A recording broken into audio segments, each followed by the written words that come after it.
Chapter 484, Asymmetrical. As he thought back to the recent events, the moon, Emlyn, was quick to associate it with the Great Smog and the plague outbreak, guessing that this was what the lady opposite him was referring to. But I heard that it was the work of a demoness of despair who was trying to advance herself. Furthermore, the Church of the Lord of Storms responded quickly, creating a hurricane to blow everything away. How could it be said that the fool saved Backlund?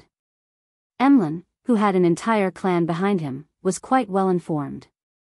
Upon doing the comparison, it was hard for him not to be surprised and confused. Although he had always been proud and didn't wish to spend time on social interactions, he still felt an instinctive fear when faced with a hidden existence that he had to address with he. He didn't dare to open his mouth to ask and decided to listen for a while. Alger, even though he was drifting out at sea, had received news of the Great Smog in Backlund. He was interested in the secrets and the truth behind it, confident in the belief that this was definitely a struggle between deities. After all, it had attracted the attention of Mr. Fool. I'll ask Miss Justice when we exchange information. However, she might not be too sure of the details. It's rather impossible for her to know too many details based on her standing. She has great curiosity. To open up with such a greeting, she would definitely attempt to get an answer from Mr. Fool, hoping to get an answer. I hope that I have the opportunity to listen in from the side. With this in mind, Alger turned his head to look at the sun. Seeing how he wasn't anxious but calm and reserved, he knew that the City of Silver's exploratory team had already broken out from the fate of repeating their lives. Similarly, Audrey, who had figured out that the operation was successful from reading Little Sun's reaction, heaved a secret sigh of relief. She prepared herself to understand what had happened later in detail. After a solemn bow towards Mr. Fool, she thanked the seemingly unkind Tarot Club member, the World, for his advance warning. Mr. World, if it wasn't for your advance warning, then perhaps tens of thousands of people would have died in Backlund during this great smog. In truth, I was also doing it to save myself. Klein controlled the World to give a hoarse laugh. He said it with sincerity and without any trace of acting, because if it wasn't for Miss Justice, who was notified in advance and warned the Church of the Evernight Goddess, then the powerful existence who erased Mr. A wouldn't have arrived in time, and he himself might not have been able to hold on for long. If Mr. A had disintegrated me and ate me, then perhaps I might not have a chance of reviving. Klein thought in appreciation. Mr. A's feasting would literally be feasting. Immediately after, as the Fool, he leaned back in his chair and responded with a smile, "All I did was provide some trivial help." "No, your adorer really helped save Backlund. His contribution is the greatest amongst everyone," Audrey praised from the bottom of her heart. His warning allowed the goddess, the Church of the Evernight Goddess, to make preparations, wiping out the demoness of despair in a timely manner and preventing the primordial demoness from awakening. It allowed the contamination of the Great Smog to be kept under control. Furthermore, he even destroyed the Aurora Order's ritual, preventing the attempted descent of the true creators once again, keeping him at bay from the real world. Audrey received unanimous praise by Earl Hall and his wife for providing the most important information. They hadn't concealed the results of the investigation and some of the details they had gathered from her. Of course, they also raised their wish as parents that their daughter wasn't to get too involved with that secret organization. It would be enough if she stayed in the outer circle and gathered some information, then maintained her strength below that of Sequence 7. The primordial demoness awakening. The true creator's attempted descent. What exactly happened in Backlund? At the same time, Alger and Emlyn had the same reaction, but their expressions were different. The former only slightly raised his eyelids as his pupils contracted, unconsciously sitting to the side a bit, while the latter gave the illusion that he was about to jump up. "Mother, no, esteemed moon, when did Backlund become so dangerous?" Two evil gods had actually made their appearance during the Great Smog. Is that young lady lying? Even though Mr. Fool is an existence suspected of being a deity, it's also impossible that he would simultaneously offend two entities of the same level, right? Could it be that he is actually the incarnation of a true god? Or is there an alliance of deities behind him? Is that why the ancestor asked me to pray to him? The more Emlyn thought about it, the faster his heart beat, but it was impossible for him to receive verification. The fact that Sanguine had the nickname Vampire didn't mean that they didn't have a heartbeat. It was just that they were relatively slow, and the heart itself was one of the Sanguine's fatal weaknesses. Indeed, it's an event that had attracted the attention of Mr. Fool. But, what benefits could he gain from sabotaging the evil god's plans? Alger sighed inwardly. Furs was surprised and frightened. She didn't expect that the horrible great smog that had taken the lives of tens of thousands of people would conceal an even more horrifying truth. If it hadn't been stopped in time, the whole of Backlund would have been destroyed, and Zio and I wouldn't have survived. Furs swallowed a mouthful of saliva hard. Her feelings were similar to Audrey's feelings as well. Through this matter, this young noble lady clearly understood one thing, which was that the life she believed to be peaceful and calm was like a soap bubble amidst a clash between deities. Just a slight perturbation could immediately pop it into nothingness. Or it could be said that the entire kingdom, the entire human society, exists only because of the balance between the deities, and this balance is extremely fragile. Every time a similar thought gushed to her mind, Audrey felt a wave of grief wash over her. Klein was pleased when he saw that someone knew and remembered his contribution. He smiled and said, "Unfortunately, he has to stay away from Backlund as a result." Mr. Fool's adorer has to temporarily leave Backlund? Audrey stood up again and sincerely bowed. "Please convey my gratitude to him." Klein maintained his image without giving a reply other than nodding his head. At this moment, Audrey added, "I'm very sorry, as the 3 churches and the military are cleaning up Backlund, I was unable to get the follow-up pages to Roselle's diary. Please wait 1 more week." "Sure," Klein said in a flat tone. Hearing their conversation, Furs was startled as she hurriedly looked to the end of the long bronze table and said, "Dear Mr. Fool, I received 3 pages of Roselle's diary." "Not bad. More members mean more channels, and many things snowball quickly." Klein gently nodded. "Very good. Roselle's diary?" Emlyn felt as if he had heard something extraordinary again.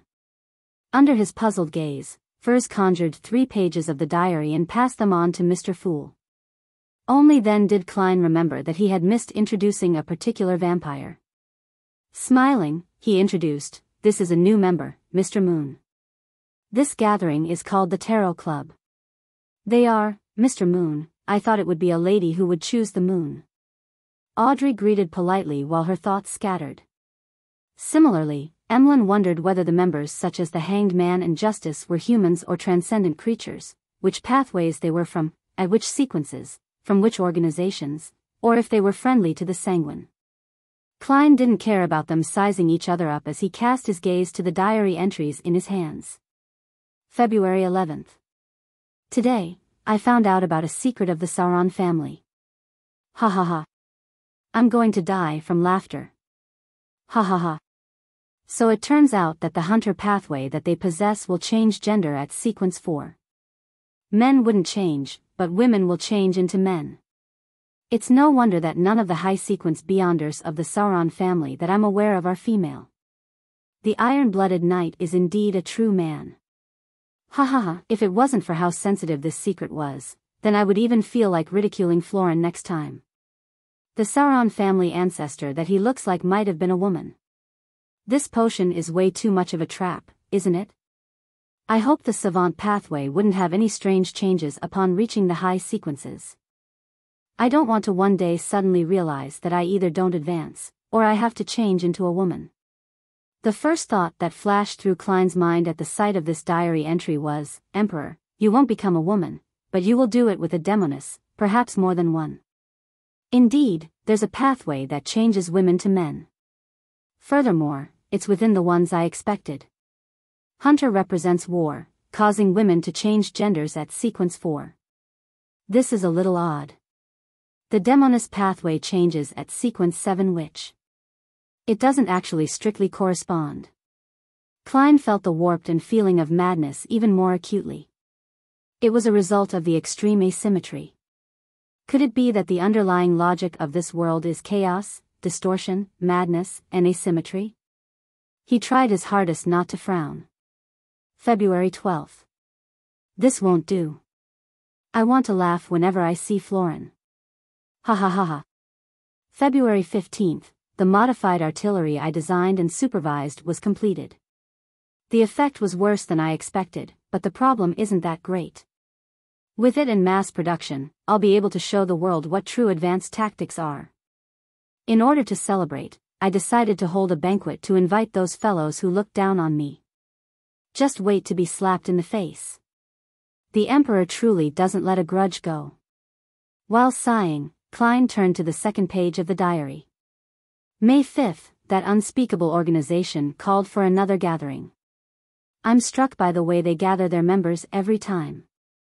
It's phenomenal, no, a miracle. With my earlier observations, I raised some problems at this gathering. For example, all the sequence 0 names have a high enough level on the blasphemy slate. Only Red Priest appears rather unique. It doesn't sound strong enough. The old gentleman sitting beside me told me that red represents the red of war. And priest can be understood as the ritualist of strength at its core. Someone objected, believing that the priest in Red Priest represents being a priest of that creator. I leaned towards the former and asked for the name of the old gentleman in a low voice. I didn't know the identity of every member. To put it in an extreme manner, I only know a portion of them. The old gentleman answered me with a smile. He said his name was Hermes. Hermes? The Hermes who created the language of ancient Hermes? Hermes, the founder of humanity's mysticism? Chapter 485, Rich Information Hermes? That's an ancient powerhouse. Klein frowned slightly. With his solid knowledge of mysticism, he was well aware of the era in which the old gentleman who had created the language of ancient Hermes had been active. That is during the Second Epoch when the giants ruled the land and the dragons soared through the skies. In a particular sense, he appeared before the god of combat and the Earth Mother in human history. In other words, even Little Sun, who didn't know the 7 gods before joining the Tarot Club, would likely know of the name Hermes. Yes, I should find a chance to confirm this using the world. That old gentleman had personally experienced the period when early humans tested the potions themselves, slowly seeking the thorny path of the powers of a Beyonder, one step at a time. He had used Jotun and Dragonese as blueprints, and standing on the shoulders of the pioneers, he created a Beyonder language that belongs to humans. He probably saw the first blasphemy slate. He actually survived until the time of Emperor Roselle, and he might even be alive until now. This is a living fossil of human mysticism. Klein felt a surge of emotions. On the other hand, he felt the terror of the Twilight Hermit Order. It even had Hermes as one of its members. As for the other secret organizations, or even internally to the 7 churches, they will often use ancient Hermes to perform sacrificial rites and rituals. The Twilight Hermit Order is really high-end, grand, and of a high level. Klein couldn't help but sigh inwardly. What he envied most wasn't the existence of Hermes, a legend who lived throughout human history, among the Twilight Hermit Order, but the fact that they possessed the second blasphemy slate. This is simply cheating. Klein sighed at the thought of how the Tarot Club only had 1 out of the 21 cards of blasphemy. He turned his focus back to the paper and continued to read the remaining entries of the diary. Heavens! The old man sitting next to me who looked so ordinary and nothing special was actually Hermes. He lived from the dark Second Epoch all the way to the Beyonder decline of the Fifth Epoch. I made the right choice joining this organization. I can see my bright future. Not using 3 exclamation marks to describe my feelings right now just isn't enough. This bunch of big shots, these undying old bastards, are all gathered together because they believe in the opinion that twilight is approaching? No, it's definitely not the case. At least, I'm not. There must be people among them who passionately believe in those ideals, purely waiting for the original creator to awaken, hoping for the progress of history to develop to that node as predicted. According to my understanding, it's most likely not an awakening, but a resurrection. But there can't be more than half of those people. The rest are people having their own goals, either they're ambitious like me, or they're just lurking snitches. Wait a minute, I thought of a problem. I quickly joined the gathering after I agreed to the secret invitation, but I didn't undergo any scrutiny, and although the person who called for the gathering said that the members of this gathering had their differences and had to vote for me to join, barely allowing me to join after a majority vote of 2/3, but that's not the point. The point is that they don't care if I believe in the idea that twilight is coming, nor do they mind me having all sorts of thoughts. What are they relying on to determine that I won't bring harm to this organization?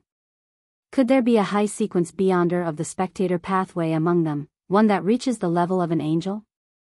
He had created a secret psychological cue in me through my verbal promise without me realizing it. And that they're confident enough to discover the hidden malice of its members? That might be possible, but thinking about it makes me shudder. In addition, without permission, once the name of that organization is mentioned to the outside world, it will be immediately noticed. They even gave me a few examples of former members who were eliminated. Writing on paper or in a newly created language wouldn't do as well. Let me think. Sequence 2 of the spectator pathway is discerner while sequence 1 is author. Who among them fulfills the corresponding traits? Yes, I have a preliminary suspect, the person who convenes the gathering. Yes, there's also sequence 0 of the spectator pathway. Its name is Visionary. But I don't believe anyone here has reached the level of a true god. Otherwise, there's no need to hide behind the scenes. Of course, they might have divine items at the sequence 0 level or the uniqueness of a particular pathway. Perhaps it's what creates this realistic dreamscape that can connect the east and west shores of the continent while having the ability to react the moment its name is mentioned. I didn't think too much into it back then. Amidst my shock, I asked about a few other matters, such as why the term authority is used in the description of deities. Old Mr. Hermes gave an interesting answer. When he saw this, Klein realized that the diary page had already reached its end. He quickly turned to the next page, but he quickly turned back because the following page didn't connect to the previous page at all. Where's the answer? Is it on the next page of the original diary, or was he too lazy to write it because it's too long? Or he felt that there's no need to jot it down in the diary? Klein was so frantic that he wanted to transmigrate and grab Roselle by the neck to get him to tell him what Hermes had said. Of course, he didn't show any signs of emotion on the surface, nor did he make any additional body language. So the spectator pathway's sequence 0 is called Visionary. This corresponds well with the dragon of imagination. I thought it would be dragon. Visionary adheres more to what humans know, which also means that consuming the corresponding sequence 0 potion wouldn't necessarily change one into a dragon. Sequence 1 author. Just from the name of the potion, I find it quite similar to that quill, 0-08's traits. The Twilight Hermit Order's method of summoning members is a realistic dreamscape that connects the eastern and western ends of the continent. The miracle description at the beginning of the diary gave me a fright. I thought they had the gray fog or the mysterious space above the gray fog as well. Klein calmed his emotions and discovered that the single diary page provided a lot of important information. First of all, he knew that the ancient sage, Hermes, had at least lived to Roselle's era, which was about 100 or 200 years ago, and he was a member of that mysterious organization. Second, from Roselle's description of how the organization's name couldn't be spoken, he basically confirmed that the mysterious organization was equal to the Twilight Hermit Order. Finally, he learned the Sequence 0, Sequence 1, and Sequence 2 names of the spectator pathway. Although they wouldn't be needed anytime soon, they enriched his accumulated knowledge of mysticism. Perhaps Miss Justice would ask the relevant question at any time. Her curiosity had always been strong. Forcing himself to forget the missing answers, Klein turned to the last page. As he read, Audrey habitually observed the details, and she acutely noticed that the Dark Emperor card, which Mr. Fool had placed face down on the long model table, was missing. He gave it to an adorer to provide the appropriate help, or he exchanged items with some existence. Audrey blinked, trying to guess the reason. She was more inclined to the first theory, because without the help of Mr. Fool, his adorers wouldn't necessarily be able to destroy the ritual for the descent of the true creator. It's a pity that Father is unable to see the detailed file, otherwise, would know who Mr. Fool's adorer is. He's a man of medium height, dressed in Lone's most popular double-breasted frock coat, and he had been near Red Rose Manor at the time. I should be able to lock onto a target by using this information as a basis for investigation. But that might anger Mr. Fool. He hasn't permitted me to expose the identity of his adorer. Audrey, don't think too much. Don't be curious. Perhaps you'll meet in the future. Audrey retracted her gaze. At this moment, Klein felt like laughing because of the contents of the last page. March 16th, my first time attending a noble ball in this world. The young ladies and madams are a lot better than I imagined. In the novels I read, they didn't bathe in the Middle Ages and relied on perfume to mask their disgusting body odor. They would frequently step on feces when they were out, and easily smeared their faces with things that are laced with poisonous heavy metals. But it's different here. They love to take baths. They have charming perfumes, fair skin, and tight waists. Most of them have pretty good figures. I overcame my nervousness and had a nice chat with the young daughter of Viscount Darilos. We talked about the meritorious deeds of my ancestors, talked about my family's estate, and my present aristocratic title. Then, she politely mentioned that she wanted to get something to eat.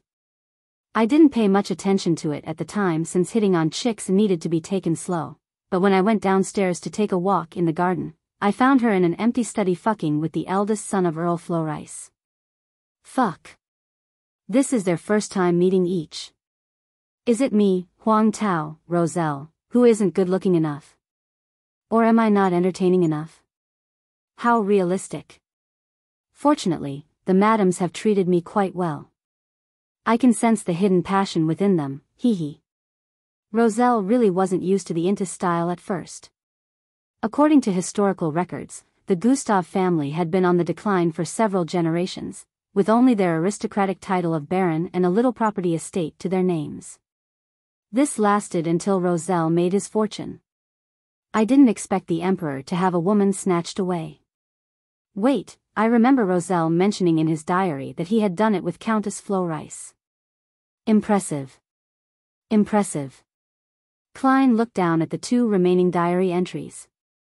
They were of no value and were accounts of Roselle's life in the manor.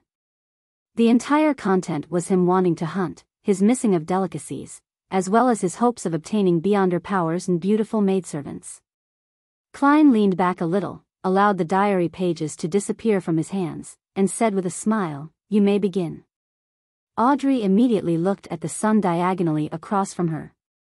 "Have you extricated yourself from the cycle?" Derek nodded honestly first before bowing towards the end of the bronze table. "Honorable Mr. Fool, thank you for your guidance. It allowed me to find the key point of the Angel of Fate on the mural with the words Rose Redemption. It aided the chief in destroying the repeated cycle of fate."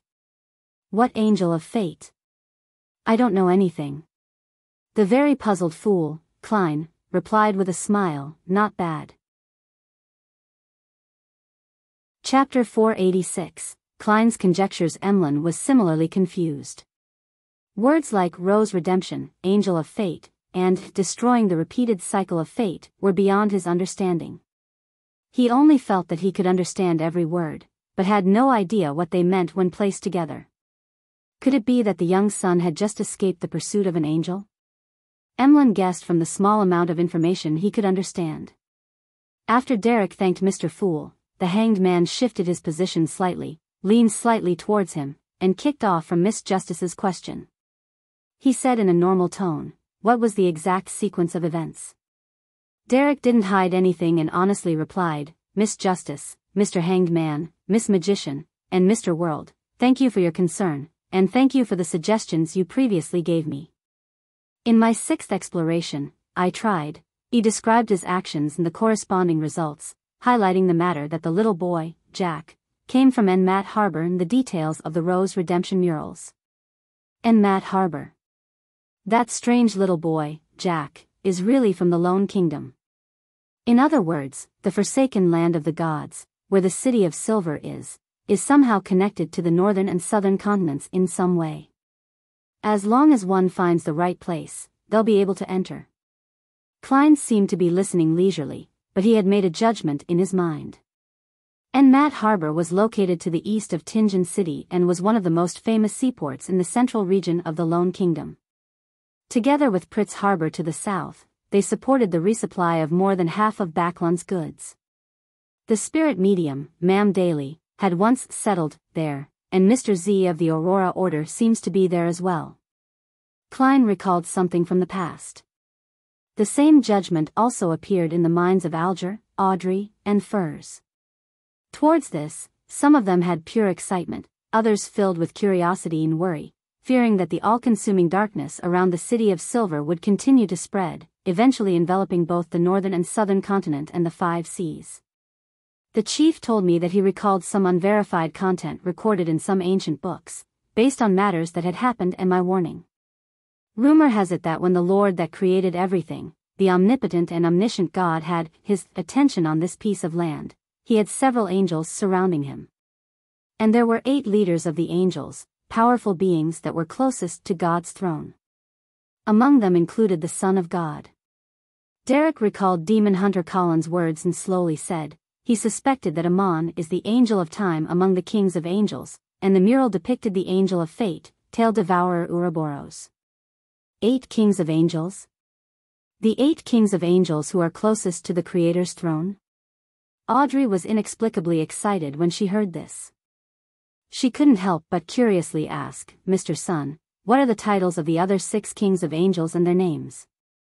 The chief didn't say, nor did I dare to ask, Derek replied, ashamed.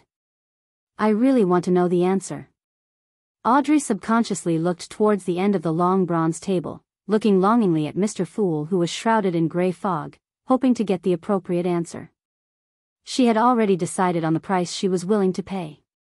Why are you looking at me? I don't know either. Klein controlled the twitching of the corners of his mouth. Of course, he wasn't completely clueless. He could barely guess who 2 of the kings of angels were. The evil spirit in the underground ruin had described the Medici family as one of the founders of Rose Redemption.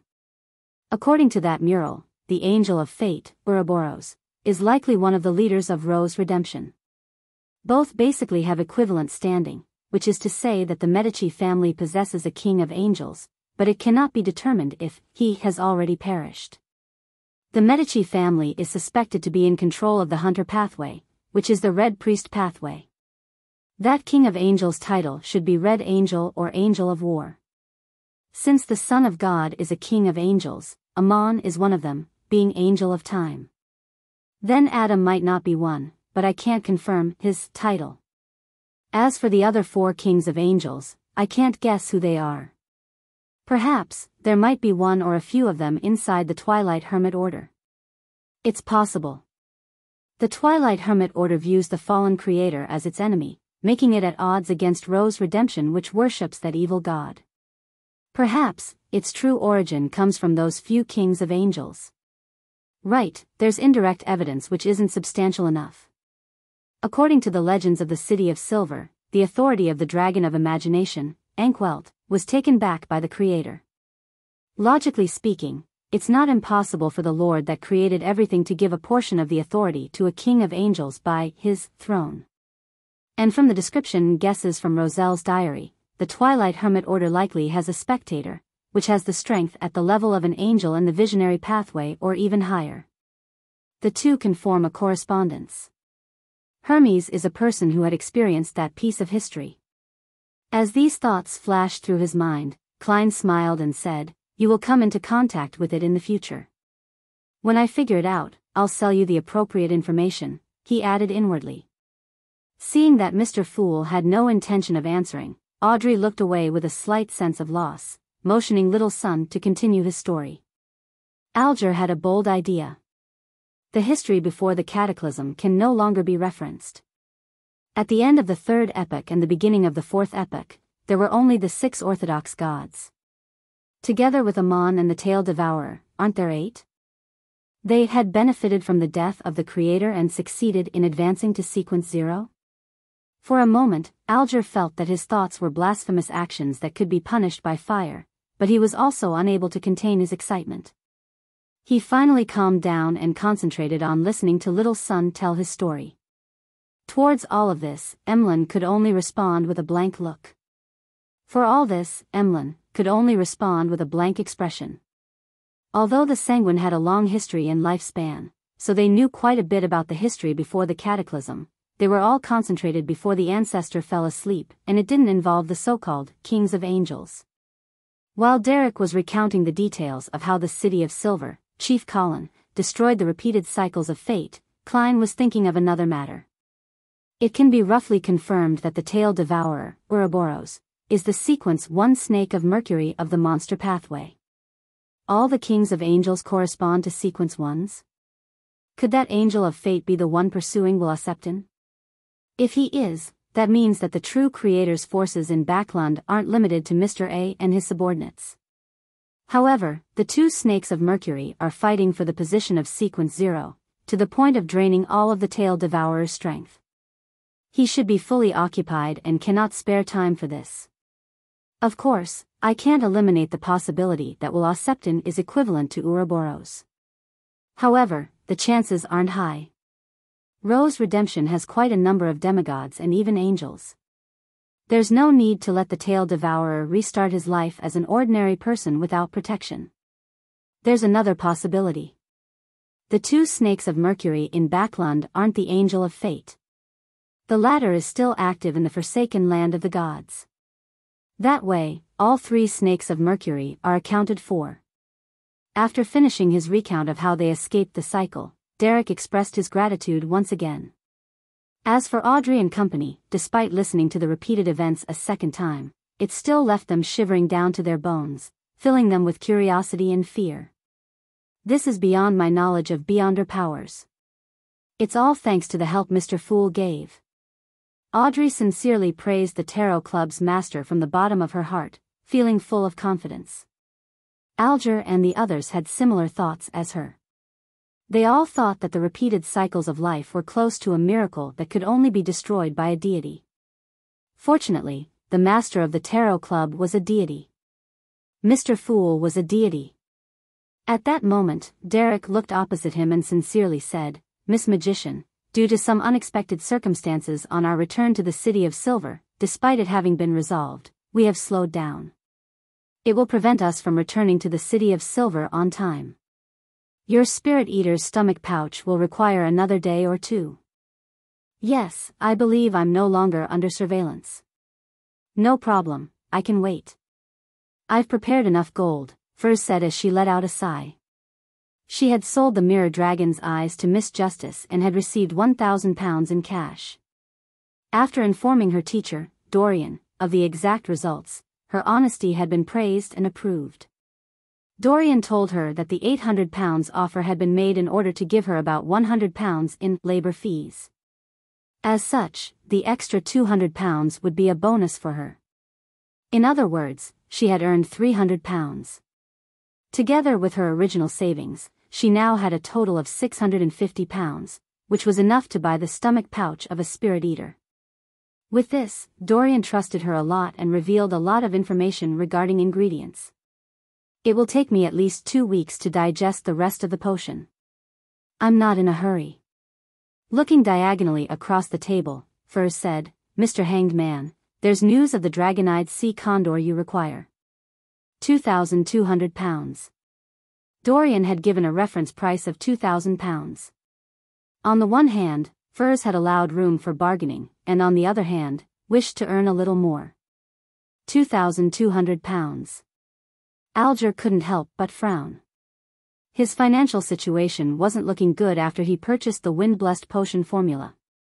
Although he still had some secret savings, they were either of use elsewhere, or he hadn't been able to find a buyer for a long time.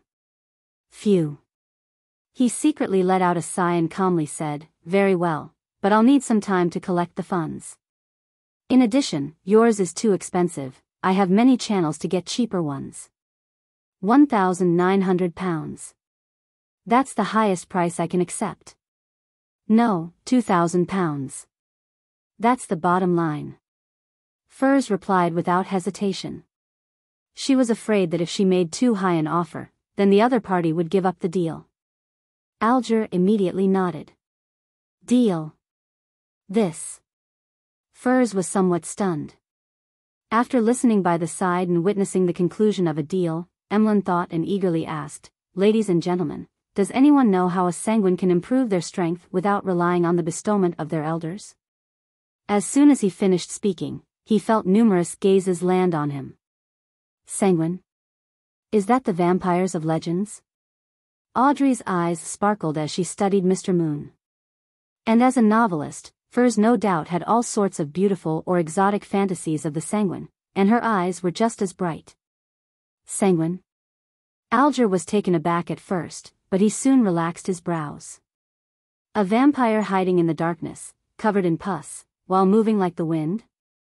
Derek couldn't help but look sideways to size up Emlyn. Sanguine? The world was late by a second before giving a normal, necessary response. Chapter 487, The Growing Tarot Club. The moment he was being stared at, Emlyn was momentarily at a loss, vaguely aware that he had asked something he shouldn't have. Why are you looking at me like that? Can't I have a sanguine friend? Should I try to explain? No, what's wrong with being a sanguine? I'm a sanguine, there's wrong with admitting that. Us sanguine have a long history, long lives, and rich heritage. It's a lofty race. None of you are especially amazing either. What was just traded was only a sequence 6 item at best. After a few thoughts, Emlyn White raised his chin and proudly added, Yes, I am a pure sanguine. No one asked him if he was. Mr. Moon is lacking some self-confidence, which resulted in him reacting a little excessively. Audrey read Emlyn's performance. He's really a sanguine. Furs asked out of curiosity, Mr. Moon, do you sanguine mimic humans and give aristocratic titles like Duke, Viscount, Earl, and Baron to label different powerhouses of different standing? No, it's you humans who mimicked us sanguine. Emlyn sat up straight. Long before the Cataclysm, long before the Second Epoch, our sanguine already had these aristocratic titles. Those who have yet to fully control their strength are underage sanguine, and as for me, I'm considered an adult. Going one step further, one will gain the title of Baron and the progression leads all the way to Duke. Above Duke would be positions such as Queen and Prince. Back then, you humans were still under the rule of the giant king's court, so it's impossible for you to invent aristocratic titles. The moment his voice fell, the nearby Derek blurted out, There are no such records in the history of our city of Silver. The categorization of the sanguine was determined by the appearance of the blasphemy slate. Prior to that, it was very vague and ambiguous. There were only titles such as the different family clans head or leaders of a territory. Standing atop all is the ancestor, Lilith. After that, it strictly followed the potion system, named after the different sequence names. Emlyn replied scornfully, the history of our sanguine was written with our long lives. It's not something that can be overturned by the random records of some small, ordinary city of Silver. Wait, they keep mentioning the city of Silver. Where exactly is it? Why haven't I heard of it? After the retort, Emlyn realized that he had apparently overlooked something important. Our city of Silver doesn't make up history. Our records come from ancient books that can be verified or from the ruins of other cities, Derek emphasized, somewhat aggrieved. If no one stops them, then I think they can argue about this matter until the end of the gathering. Although Little Sun is honest, sincere and reserved, he has a very stubborn and persistent personality. On the other hand, Mr. Moon seems to care especially about the history of the sanguine.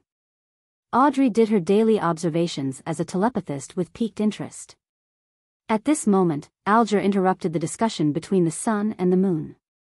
I know how to raise the strength of a sanguine. Emlyn's attention was diverted. Mr. Hanged Man, what payment do you need? I can use some of the lost history our sanguine has in exchange. Alger revealed a smile. No, we're all members of the Tarot Club. This kind of information exchange is free of charge. Mr. Hanged Man sure is a generous, noble man. Emlyn inwardly made a preliminary assessment. Thank you for your goodwill. After thinking for 2 seconds, Alger said, the sanguine can also consume potions to advance, but it has been in correspondence, the correct type. The various churches have done a certain amount of experimentation, and the results have proven that this method is feasible. However, I am unable to find out the exact details. But the main ingredient for those potions are from my kinsman. Emlyn denied such a method. The Hanged Man laughed and said, never deal with absolutes. For example, I have a clue about the characteristics left behind by a sanguine baron. He died in a sudden conflict and didn't have time to find his successor. As for you, you can use the potion method to receive this inheritance and prevent the power of the sanguine from being lost. This item was owned by a great pirate that Alger knew. As he didn't know what sequence the potion corresponded to, he hadn't been able to sell it. Even his newly established artisan source wasn't that interested either. Use potions to inherit an inheritance to prevent the sanguine's powers from being lost. Emlyn suddenly felt that Mr. Hanged Man was very reasonable. Hence, he asked, what's the price? Alger chuckled and said, between 4,000 and 5,000 pounds. I won't know for sure until I find the owner of it. He had never communicated with the great pirate before, but he believed that as long as the price wasn't outrageous, the pirate would accept it. To a pirate, selling something would mean profit as it didn't take much capital. 5,000 pounds? Emlyn exclaimed. With such a large sum of money, I can buy a few puppets that I've been eyeing for a long time, and I can even get some new clothes for all my dolls. Emlyn's first reaction was to give up such a transaction. However, he thought of the ancestors' favor in him, the glory of the sanguine, and the identity of him being the race's savior. He was momentarily put in a difficult position. Alger didn't rush him as he said indifferently with a smile, I know this is a difficult decision. You can take your time and think about it. All right. Emlyn breathed a sigh of relief. Mr. Hanged Man is really... Audrey muttered to herself inwardly, turned to the moon, and said to all the members, Lady and gentlemen, do you have any news regarding the fruit of the tree of elders and the blood of a mirror dragon? Yes, Emlyn answered without hesitation. He had previously made a fortune due to a particular detective's purchase of Beyonder ingredients, therefore, at every sanguine gathering, he would pay attention to such information. Without waiting for Miss Justice's exuberant pressing, he continued on, the price of the fruit of the tree of elders is between 600 and 700 pounds, and the blood of a mirror dragon doesn't exceed 100 pounds. I don't remember the exact amount. He quoted her the original price and frankly added, but you'll have to pay me an extra 50, no, 100 pounds. As you know, I'll have to take on a risk and waste my time. This was what Emlyn learned from Sherlock Moriarty. He felt that this was very good and reasonable, because a middleman needed to be paid. Deal. Audrey happily chose to accept as soon as he finished speaking. She knew such matters could still be negotiable, but she didn't think it was necessary. She was afraid that the deal was off if she angered the other party. To me, the most important thing is to advance to sequence 7. Emperor Roselle once said that any problem that can be solved with money isn't a problem. Audrey's recently heavy mood improved. After the New Year ball, she had received control of her fortune worth 40,000 pounds. She just needed to hire some accountants and management staff sent by her father. At the same time, she received gifts of more than 20,000 pounds in jewelry, horses, hounds, paintings, etc. Most of them came from her mother, 2 elder brothers, and other members of the Hall family. As for the cash, she didn't have much. It was only 5,000 pounds. Her contribution to the Backlund's Great Haze had been turned into Earl Hall's political resources by her own request to be kept anonymous, so there was no reward. For this, the great aristocratic banker offered to pay for any expenses his little angel had in the field of mysticism. Of course, Audrey didn't dare reveal her intention to aim for sequence 7. She could still only use her pocket money and savings. Well, I'll be able to pay off my debt to Glaint by this month. Next month, I can pay 2,000 pounds to Mr. Fool's adorer. I won't be tight at all. Audrey thought in a good mood. Very rich. Emlyn almost failed to react before asking, puzzled, how do we complete the deal? Audrey explained with a faint smile, by making a sacrifice to Mr. Fool. She was very proactive in obtaining the fool's consent, conjuring the corresponding ritual requirements. When Emlyn received the 2 goatskin parchments, he stared at them in a daze. The way they traded was beyond his imagination. Only then did he deeply understand how the Tarot Club was different from a normal secret organization. Watching the transactions between the members, Klein was very pleased. This was because with the passage of time, the channels and resources that were open to the Tarot Club would continue to increase. Everyone's goals and items that they wanted would be much simpler to obtain than in the past. It would no longer be in a state of having no response when making requests. Miss Justice represents the psychology alchemists, the lone aristocrats, and the power of money. Mr. Hanged Man represents the Church of Storms and the resources at sea. Mr. Sun represents the forsaken land of the gods and the city of silver. Miss Magician represents the low and mid-sequence Beyonders in Backland and the Abraham family. The Moon represents the sanguine. All of them will perfect the Tarot Club's trading resources and news-gathering capabilities. They're all about to advance. While he was thinking, Klein controlled the world and said in a hoarse voice, I have a clue to a characteristic left behind by a psychiatrist. Miss Justice, would you have any need for it? Klein hadn't chosen to snatch Emlyn's business because he knew Miss Justice also reared a pet of the same pathway. He wasn't afraid that there wouldn't be any demand. Of course. Audrey hardly hesitated. Her idea was very simple.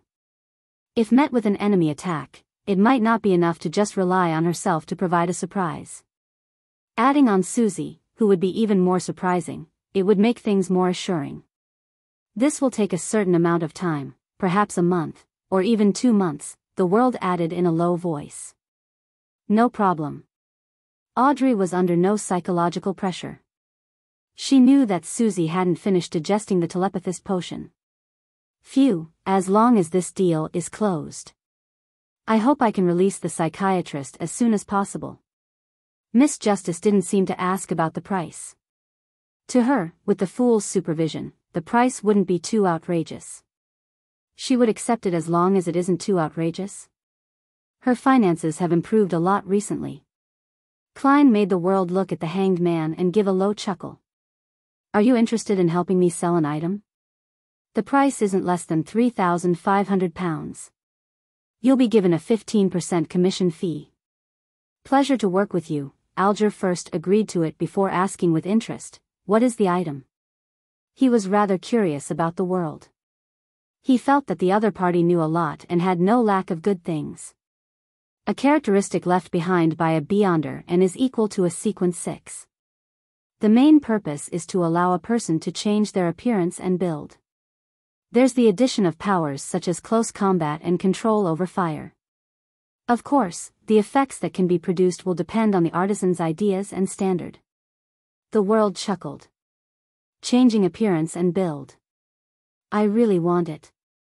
Audrey and Furs had the same idea at the same time. The only difference was that the latter was only entertaining the thought, but Audrey opened her mouth and asked with sparkling eyes, Mr. Hanged Man, can I pre-order the mystical item produced by the artisan using this characteristic? As long as the effect of changing one's appearance remains. Father will definitely agree to me buying a mystical item that doesn't have any negative side effects. Audrey added, in an exceptionally relaxed manner, in her heart. Chapter 488, Living Expenses Pre-ordering a Mystical Item? Alger was stunned for a second before he realized what Miss Justice was talking about. The limits of his mind were widened, and he felt that there was room for exploitation. In a particular sense, the Beyonder characteristic the world has entrusted to me has been sold. There is a definite destination to the item. I can easily simplify the process and make things benefit me more easily. That is to say, I don't have to sell it to the artisan again. Instead, I should choose to entrust the work. This way, I don't have to worry about whether the characteristic can be sold. I can receive the commission from the world and also obtain more profit from Miss Justice's side. The only capital I need to put up is the fabrication fees for entrusting the job. Of course, I have to consider if the artisan will be willing to promise to take the risk. Many thoughts flashed through his mind as he quickly weighed the pros and cons and finally came to a decision. No problem, I'll take care of this matter. He looked at Miss Justice and felt that she was emitting a blinding light of gold. Even after joining the Church of Storms and drifting out at sea for so many years, he had never encountered someone like that anywhere else. There were plenty of sea merchants, and even more wealthy people, but none of them really didn't care about money. Has Miss Justice's financial situation improved to this extent? Klein was shocked too. For a moment, he wanted to speak out to urge her to pay the £2,000 she owed to his adorer as soon as possible, but, considering that he had already agreed to Miss Justice postponing her repayment until February or March, he could only keep silent and not ruin his image as the fool. At the very least, the money for the faceless Beyonder characteristic would be available soon. The speed only depends on how Mr. Hanged Man contacts that particular artisan and the speed at which the artisan can produce the mystical item. Unfortunately, I can only rely on Mr. Hanged Man to contact an artisan for the time being. Otherwise, I can directly sell the special characteristic to Miss Justice without having to pay a commission. With this in mind, Klein's mood became mixed. After finalizing a big deal, Alger heaved a silent sigh of relief, feeling his financial situation slowly improve. After thinking for a few seconds, he asked, "Ladies and gentlemen, which one of you has a way or item to make everyone on board a ship sleep at the same time?" The reason why Alger still hasn't gone to that primitive island to hunt down the Blue Shadow Falcon was that he hadn't thought of a method of leaving the Blue Avenger, as well as the 10 or so sailors and crew members of the church without garnering any suspicion.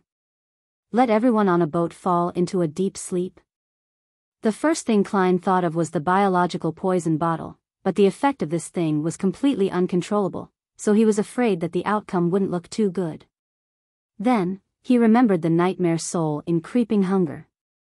Making people fall into a deep sleep and dragging them into dreams were specialties of this Beyonder job. But the problem lies in the fact that a nightmare is unable to make that many people fall asleep at the same time. The limit to its influence doesn't exceed 10. To satisfy Mr. Hanged Man's request, it needs to be a sequence 5 of the corresponding pathway or even that of a demigod. Klein struck down the thought and didn't let the world speak. At the same time, Audrey, Furs, and Derek either shook their heads in response or answered with, "No." Emlyn tried to recall and said, "I can help you ask. Perhaps us sanguine have some mystical items that have a similar effect in the clan." Always saying, "us sanguine." In the future, I can convince him by targeting this angle. Alger noticed this and nodded with a smile. "I'll have to trouble you." Seeing that the transactions were coming to an end, Klein quickly got the world to bring up his latest necessities. "Everyone, help me keep an eye out on the remnant spirituality of ancient wraiths and a pair of eyes from a 6-winged gargoyle." Other than that, the supplementary ingredients weren't too hard to purchase. He didn't think it was necessary to go through the Tarot Club. "All right." Derek was the first to respond. Then, he added, feeling somewhat embarrassed, "Mr. World, the method for removing the mental corruption of a Beyonder characteristic will still require some time. I should be able to advance to sequence 7 soon." With that said, he looked to his side. "Mr. Hanged Man, once I return to the City of Silver, I'll make a list of the commonly seen monsters in the vicinity." He had kept everything he owed others and every promise he made without fulfilling them in mind. These plagued him to the point that he couldn't even sleep in peace. "No problem," the gloomy world indifferently said. Klein really wasn't in a hurry. He hadn't finished concluding his faceless principles, and his digestion of the potion had only just begun. It would still take several months. Therefore, his plan wasn't to head straight for the Gargas archipelago. Instead, he would act as an adventurer and a traveler as he worked his way through the colonial islands. From time to time, he would change his identity and experience life in order to extract the faceless principles. During this process, he would inquire more about mermaids in detail. After knowing that the Church of the Goddess reared such spiritual creatures and that they possessed high-sequence potion formulas of the seer pathway, Klein kept feeling worried about traps placed against every faceless in the Gargas archipelago who sought advancement. In other words, Klein had to spend 2 to 3 months or more time traveling and adventuring on the Sonia Sea. This long period of time was long enough for the son to obtain a potion formula, gather the corresponding ingredients, and ascend to the sequence 7 Solar High Priest. With the conclusion of the transaction portion of the gathering, the Tarot Club members entered the period for free communication. Audrey didn't disappoint the hanged man's expectations by standing up first and raising the ends of her skirt, bowing towards the very end of the long bronze table. "Honorable Mr. Fool, I would like to know the hidden truth behind Backlund's great smog. Is it purely a result of those cultists' bid to awaken the primordial demoness and to allow the true creator's descent? Why did Prince Edisac choose to cooperate with them? According to your principle of equivalent exchange that was set by you, what do I need to pay in order to obtain the relevant information? If I knew, things would have been completely resolved now." The experienced Klein maintained his relaxed posture, chuckled and said, "There's no need. The root of the problem hasn't been discovered yet, but there are enough clues. I hope the members of the 3 churches aren't too stupid. The root of the problem hasn't been discovered yet? Mr. Fool has made his adorer give the churches and the military a certain amount of clues?"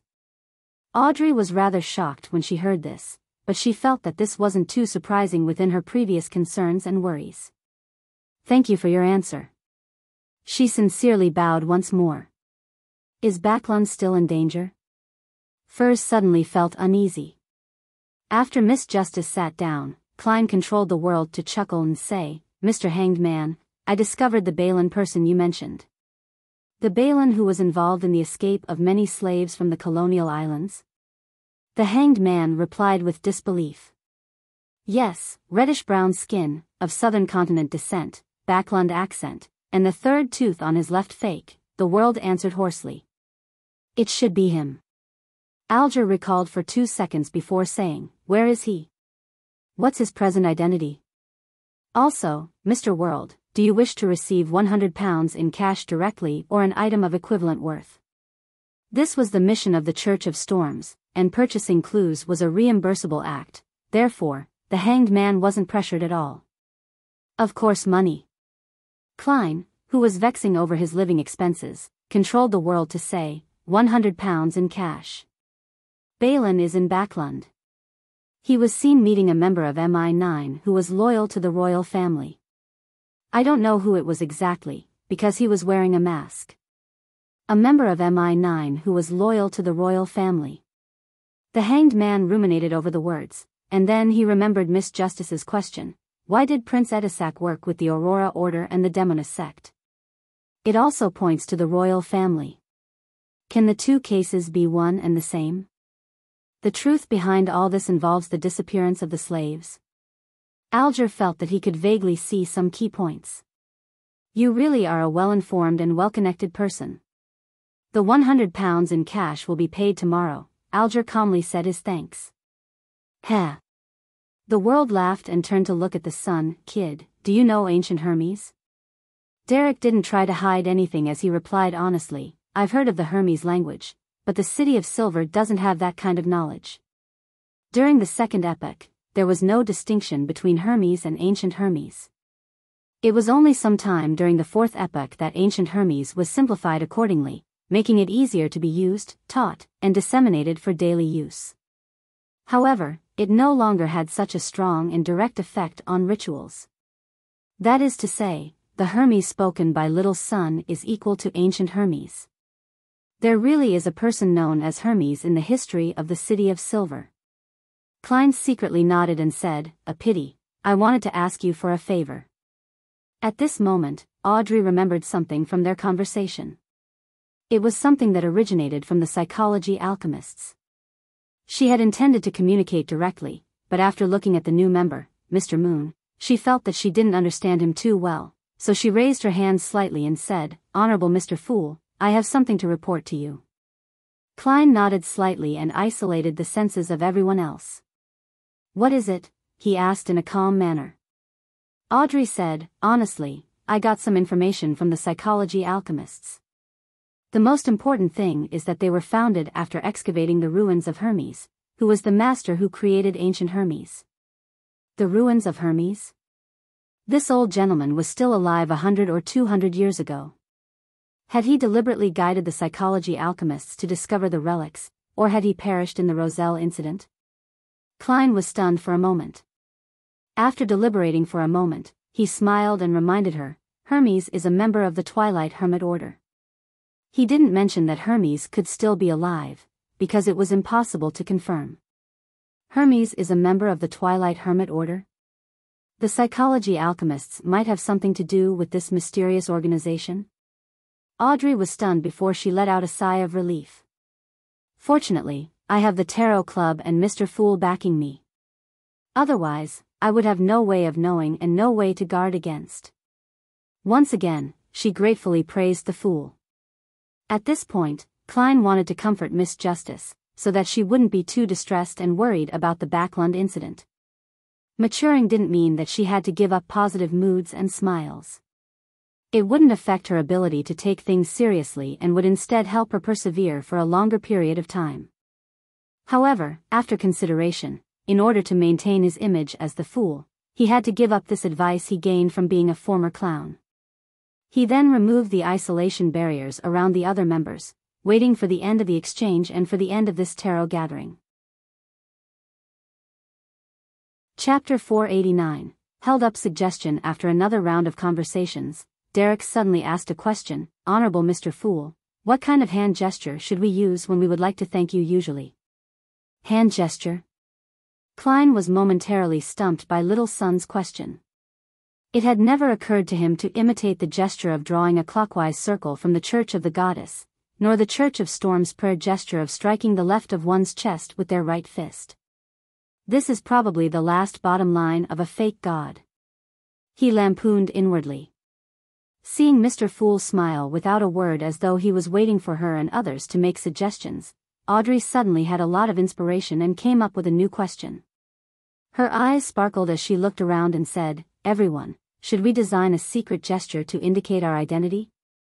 Our tarot club doesn't have many members at present, so there's no need to worry about us appearing at the same spot and ending up opposing each other due to various reasons. But in the future, it might be very difficult to avoid that. We need a set of unique signals, so as to identify friend from foe. I have an idea for that. Klein suddenly remembered the secret hand gestures he knew from his previous life, such as the hand in waistcoat.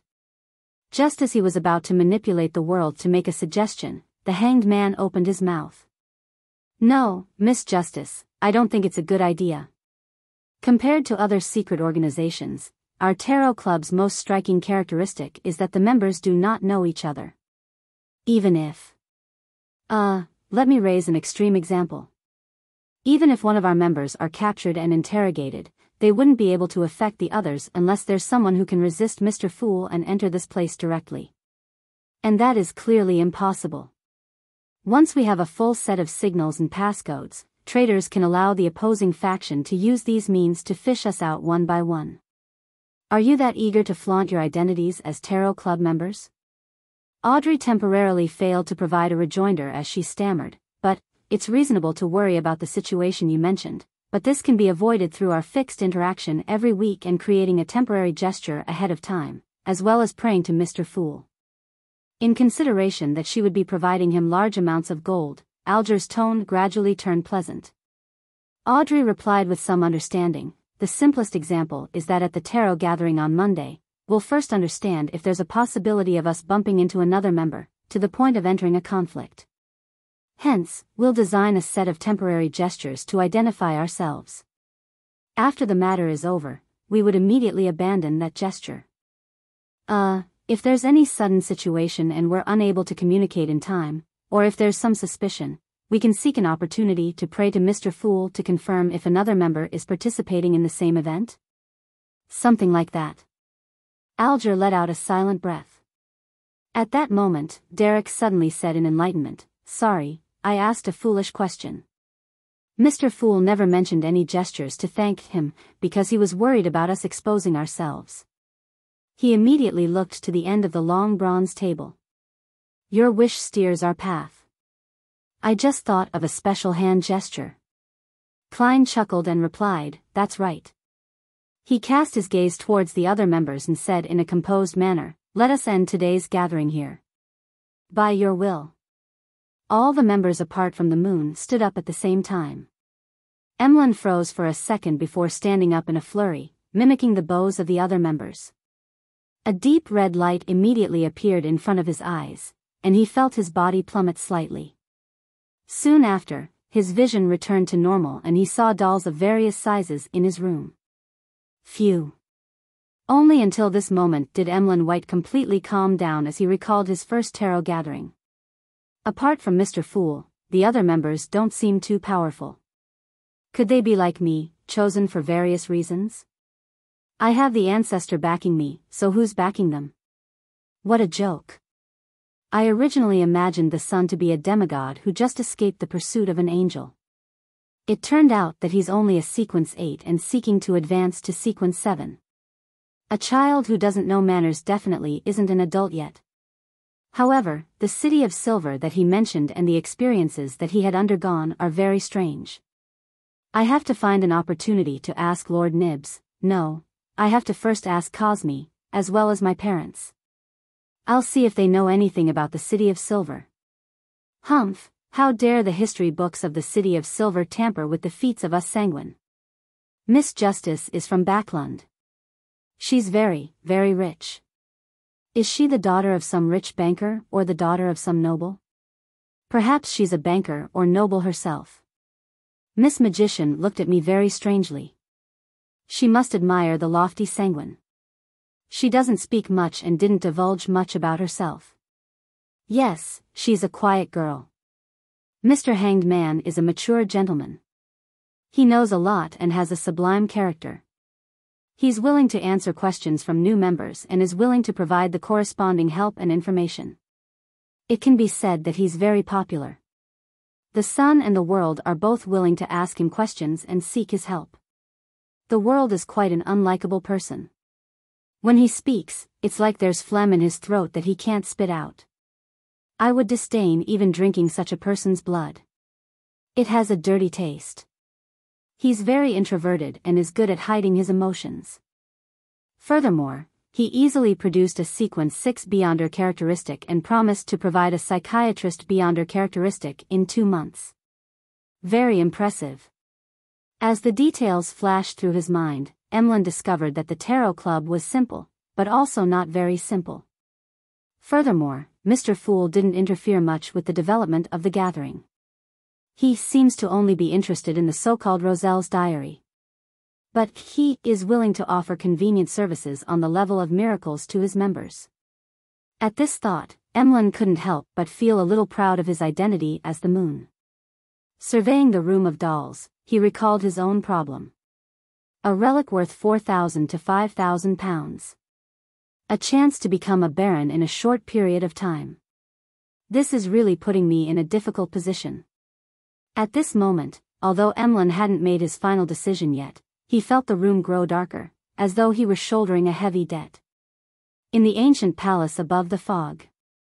Klein pressed his thumb and middle finger of his right hand to one temple and gently rubbed it.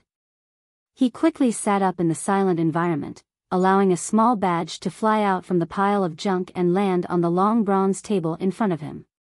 The badge was only the size of an eyeball. On the surface, there were symbols that symbolized fate and concealment.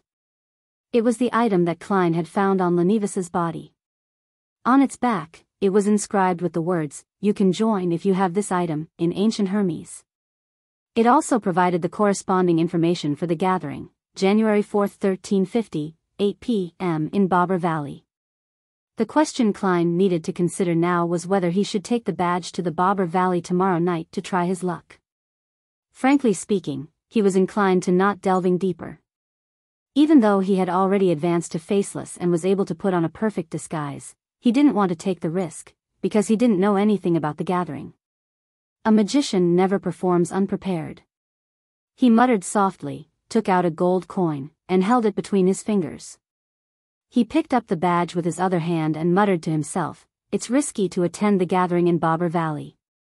After repeating this a few times, he finally flicked the gold coin. The gold coin tumbled down and stood upright in the palm of his hand. This meant that the divination had failed. As expected, Klein wasn't surprised. This isn't a problem of insufficient information, but rather the complete absence of it. He sat there in silence, letting the gold coin weave between his fingers. In the end, Klein overcame his curiosity and adventurous spirit and decided not to go. "But that doesn't mean that I can't get involved.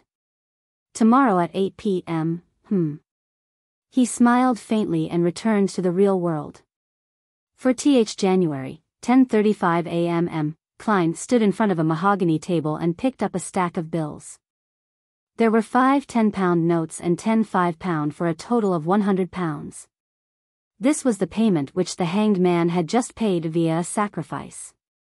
The 15 notes made Klein's wallet much fuller, and he was finally able to buy his ticket in peace. Putting his wallet away, he picked up a thin human-skinned glove on the table and put it on his left hand. One of the main features of Creeping Hunger was that it had a camouflage effect when it wasn't in use and couldn't be detected by most Beyonder means. Therefore, Klein was able to switch between its original appearance, gloves of various colors, and camouflaging it as skin. This time, he chose black gloves. To that end, Klein had specially prepared an individual black glove for his right hand. Soon after, he placed the brown biological poison bottle into a metal box, sealed it with a wall of spirituality, and stuffed it into the inside pocket of his clothes. As for the sun brooch, as long as he wore it and carried it with him, it would create a hot summer feeling. Klein had no choice but to put it in his iron cigarette case and hide it at the bottom of his suitcase. 9 purifying bullets, 15 demon hunting bullets, 3 exorcism bullets. Klein took out his revolver in a cartridge box, silently counting as he loaded them. Pa! He closed the cylinder, inserted the revolver into his underarm holster, put on his black tweed coat and half-top hat, picked up his cane and suitcase, and walked out of the hotel room. Apart from the all-black eye and the other items that he couldn't use still being above the gray fog, he was fully armed. Taking a carriage, Klein arrived at the Pritz Harbor Ticket Company located in White Rose Borough. This company was located in a rather old 3-story building. There was a wooden notice board on the door. Klein walked over and stopped there. He casually glanced at the board which said, "Things to take note, 1. Maintain order. Lines are strictly enforced, 2. Do not urinate or defecate, as well as spitting, 3. Find the guard in the lobby if there is a dispute, 4. Do not open canned wolffish in any of the rooms." Canned wolffish? What's that? Klein raised his eyebrows. Chapter 490, Warning of a Former Sailor. The lobby of the Pritz Harbor Ticket Company was rather spacious, with 7 ticketing windows, but there were already a dozen or so people lined up in front of each. Klein took a glance and didn't directly go to the one with the fewest people. Instead, he took 2 steps to the right and arrived in front of an erected brown board. There were many pieces of white paper pasted on the wooden board, announcing all the information about the recent week's passenger ships, including their destinations, the ports they passed, and the prices of the different cabins. Before Klein could take a closer look, a staff member came over and drew a red circle on the second-class cabin of one line, marking it with a single phrase, "Sold out." So popular, Klein sighed. Of course, Pritz Harbor is the kingdom's largest port. Countless people pass through here to the southern continent and the colonial islands to seek out opportunities. A middle-aged man who was standing next to the wooden board replied in a clearly boastful manner. He was wearing a black bonnet and a black and white checkered uniform similar to that of the police, but he had no epaulets. All he had was a seagull badge hanging from his chest, exactly identical to the logo of the Pritz Harbor Ticket Company. The middle-aged man's face, hands, and all of his exposed skin were bronze in color and rather rough. It was as if he had been exposed to the sea breeze and the sun for many years to the point of giving people the feeling that he had salt in his wrinkles. Find the guard in the lobby if there's a dispute. This should be the guard. Klein remembered the things he had to pay attention to at the door. He didn't mind that the other party had taken the initiative to talk to him. He smiled and said, "You seem to understand this port very well?" Hearing this question, the middle-aged man replied quite smugly, "I was once a sailor with the kingdom's navy, and their main base was located at Pritz Harbor's Oak Island.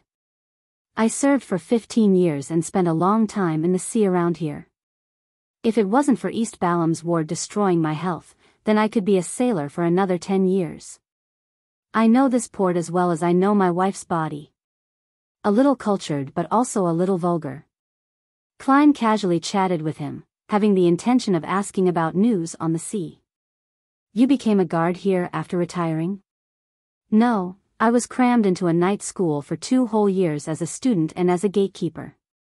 Holy Lord of Storms, can you imagine the scene of someone my age reciting with a bunch of teenagers? And they know and remember words faster than I do." The guard showed an expression that showed how unbearable it was to reflect on the past. As he spoke, he patted his thigh and sighed. "Unfortunately, my knees can't stand wet weather, otherwise, would be a part-time teacher at night. Those kids will make you feel young, but I won't deny that it's because I want to earn more money. When you have a wife and 4 children, you have to realize that you have to support your family."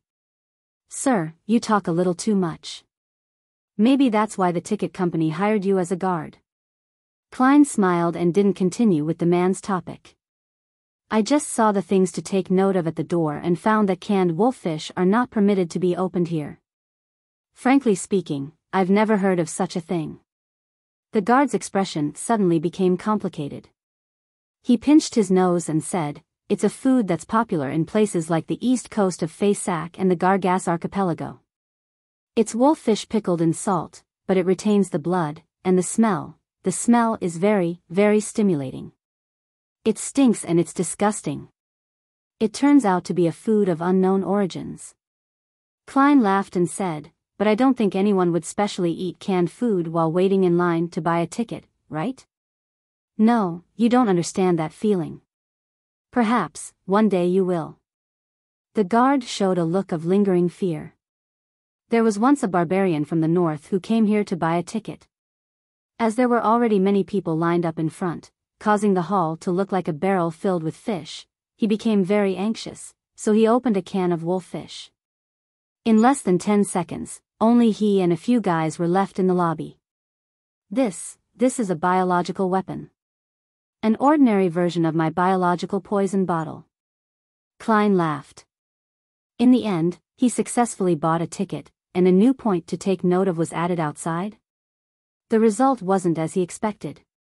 The lady and the gentleman in charge of ticket sales also escaped. "Heh, as you know, the brains of barbarians are even worse than that of curly-haired baboons."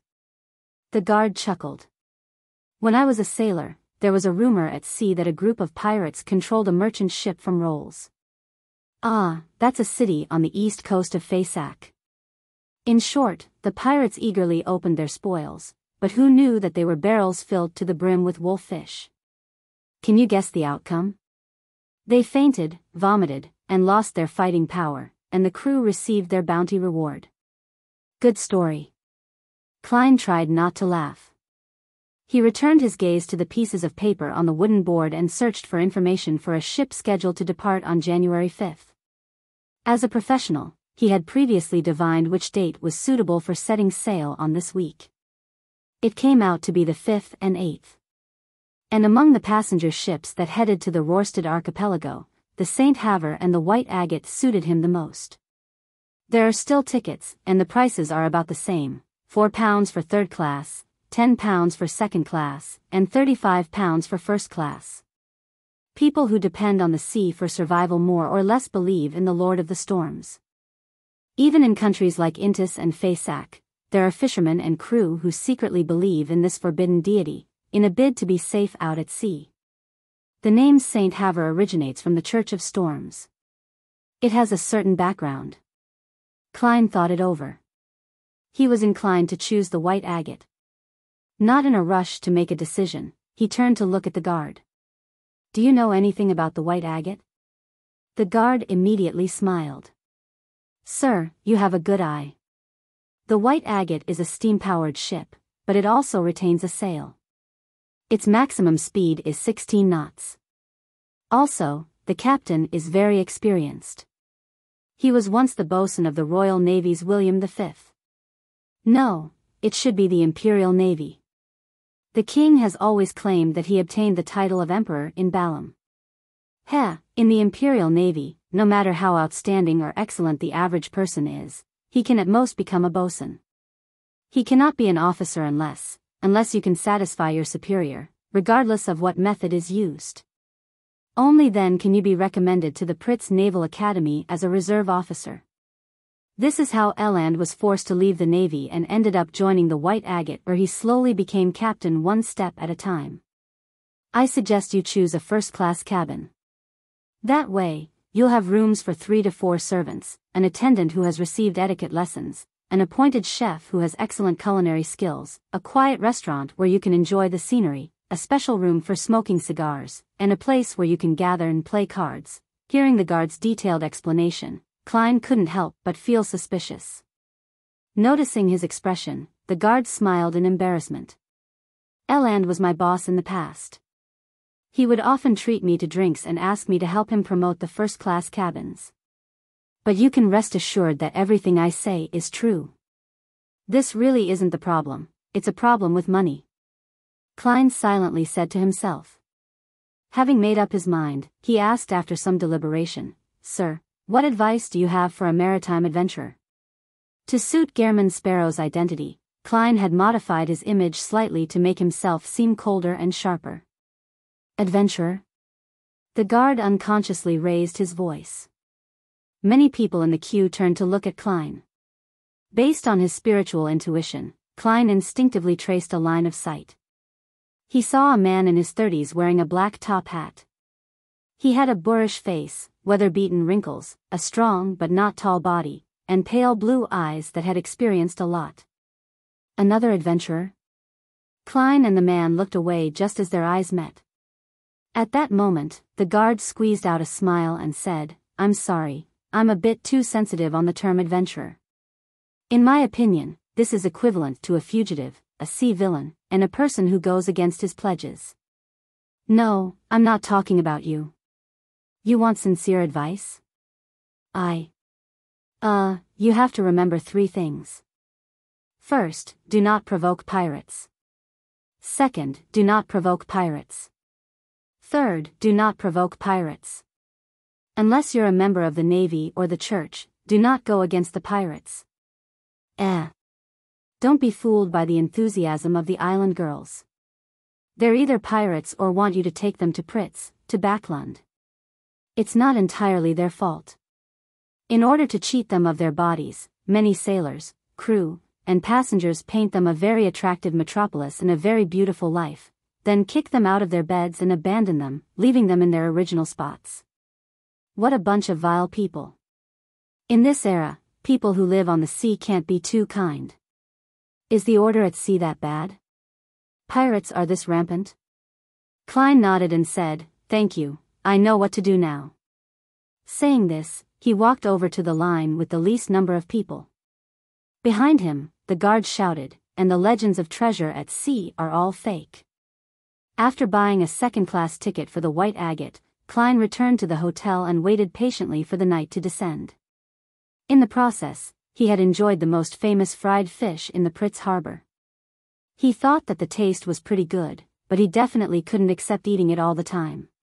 When it was close to 8 o'clock, he went above the gray fog, holding the badge from Lenivis in one hand and writing the corresponding sentence in the other. The situation of the gathering this time. Tick. Tock. Tick. Tock. When his pocket watch struck 8, he closed his eyes, leaned back in his chair, and began to recite the divination statement. He had reason to believe that when the door of the gathering opened, he would be able to divine something above the gray fog with the aid of this medium which had locked onto the location. He had failed before because nothing had happened yet, but this was different. Things were happening now, and Klein had the right medium. Soon, Klein entered a gray, blurry dream world. He saw the Tussock River flowing quietly, a wide river valley on the two sides, and about a dozen people in different positions. They were shrouded in thin light, vanishing indistinctively or illusorily. One of them had black hair and green eyes. He looked quite handsome, and he was a familiar face to Klein. Leonard Mitchell. Chapter 491, The Sherlock Moriarty in the Investigation Report. Leonard? Klein thought for a moment that he was mistaken. However, the blurring caused by the rays of light wasn't that serious. Being familiar with Leonard, he was able to quickly confirm his previous judgment. In the time it took to take a breath, Leonard disappeared, the light dispersed, and the valley returned to its midwinter silence. The scene which Klein saw in the dream shattered as a result. He opened his eyes and placed the badge he had obtained from Lenevis on the surface of the long bronze table. Is it really Leonard, or a faceless disguised as Leonard? Klein considered and flipped a gold coin. His spirituality had told him through the medium that it was Leonard Mitchell, his teammate from the Tinjin Nighthawks team. Is he the investigator sent by the Church of the Goddess for the gathering, or is he risking his life to find an opportunity to find the revenge target while keeping the Nighthawks in the dark? Klein muttered to himself in suspicion. It was hard to make an accurate judgment. And without any leads, his divination couldn't provide him with any revelations. After a few seconds of silence, Klein gave a self-deprecating smile as he drew a crimson moon on his chest. I wish him the best of luck. May the goddess watch over him.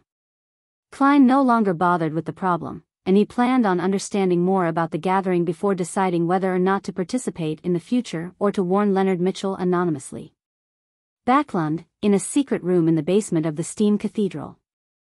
Icancer took off his hat, pressed down his fluffy but not soft hair, and sat in the first seat on the left. Then, he took out the ancient silver mirror of a Rhodes from an inner custom-made pocket in his clothes and placed it in front of him. To his right, across him, and diagonally across him, were the machinery hive mind deacons and captains, all of whom had been summoned by the member of the Divine Council, the Archbishop of Backlund, Horamic Haydn, for a meeting. The white-robed Archbishop looked like an ordinary old man, sitting calmly at the end. Seeing that everyone had arrived, he looked around and softly said, Let's start with Icancer. Tell me in sequence about the investigation over the past few days. Icancer Bernard pushed his hair while flipping through the thick document file, and he reported in a concise manner, Your Grace, we were in charge of Sherlock Moriarty. After a careful investigation, and with the aid of Beyonder means, we confirmed that he was pulled into the matter. Prior to the incident, there was no evidence that he knew of Prince Edisac's problem. He and the dead Talon Dumont were friends, and he indirectly fulfilled some of the tasks entrusted to him by the prince, but there weren't many problems. At most, he had falsely made some fraudulent claims for his expenses. At this point, Icancer suddenly felt a little worried because Sherlock Moriarty was also an informant for the machinery hive mind, and his expenses here were likely to be somewhat exaggerated. In any case, his job as an informant was very effective and very outstanding, enough to offset a lot of problems, and he hasn't become our informant for long. The money involved was mostly just from commissions. Icancer exhaled slowly and continued to report, Our conclusion is that he's considered an innocent party and that there is no hidden plot behind him. He once keenly noticed the danger of Red Rose Manor, but that is a typical example of coming to the correct conclusion from an incorrect deduction. He was afraid of the royal family's internal strife, and for this reason, he had been slow in his work and didn't do any substantial investigations. On this, he had reported it to us. Unfortunately, he still failed to avoid the matter, but he was lucky enough. He mentioned that the descendant of death happened to be monitoring the vicinity of Red Rose Manor at the time, hence, he was rescued from the perilous situation when the meteorite fell. The signs at the scene are ample proof of how terrifying that strike was. It's likely due to 0-08. Klein mentioned the existence of Ince Zangwill and 0-08 in his letter. As for whether or not he knew the former Archbishop and the Grade 0 sealed artifact, no one was concerned about it, because he was with Isaac Eggers for some time. It was entirely possible that he learned the information from him. This was also a conclusion that everyone subconsciously came up with. As for matters regarding Grade 0 and Grade 1 sealed artifacts, the 7 Orthodox churches constantly shared information of the rough situation with each other, the numbers were shared, and there was no repetition. However, we haven't been able to grasp the entire situation.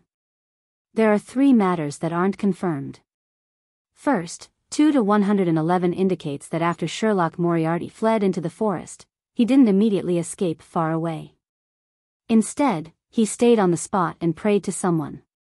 Second, it's still unknown when he and Isaac Eggers got to know each other. Third, it's still unknown how he escaped the underground ruins. It's unlikely that he could have done so with his strength.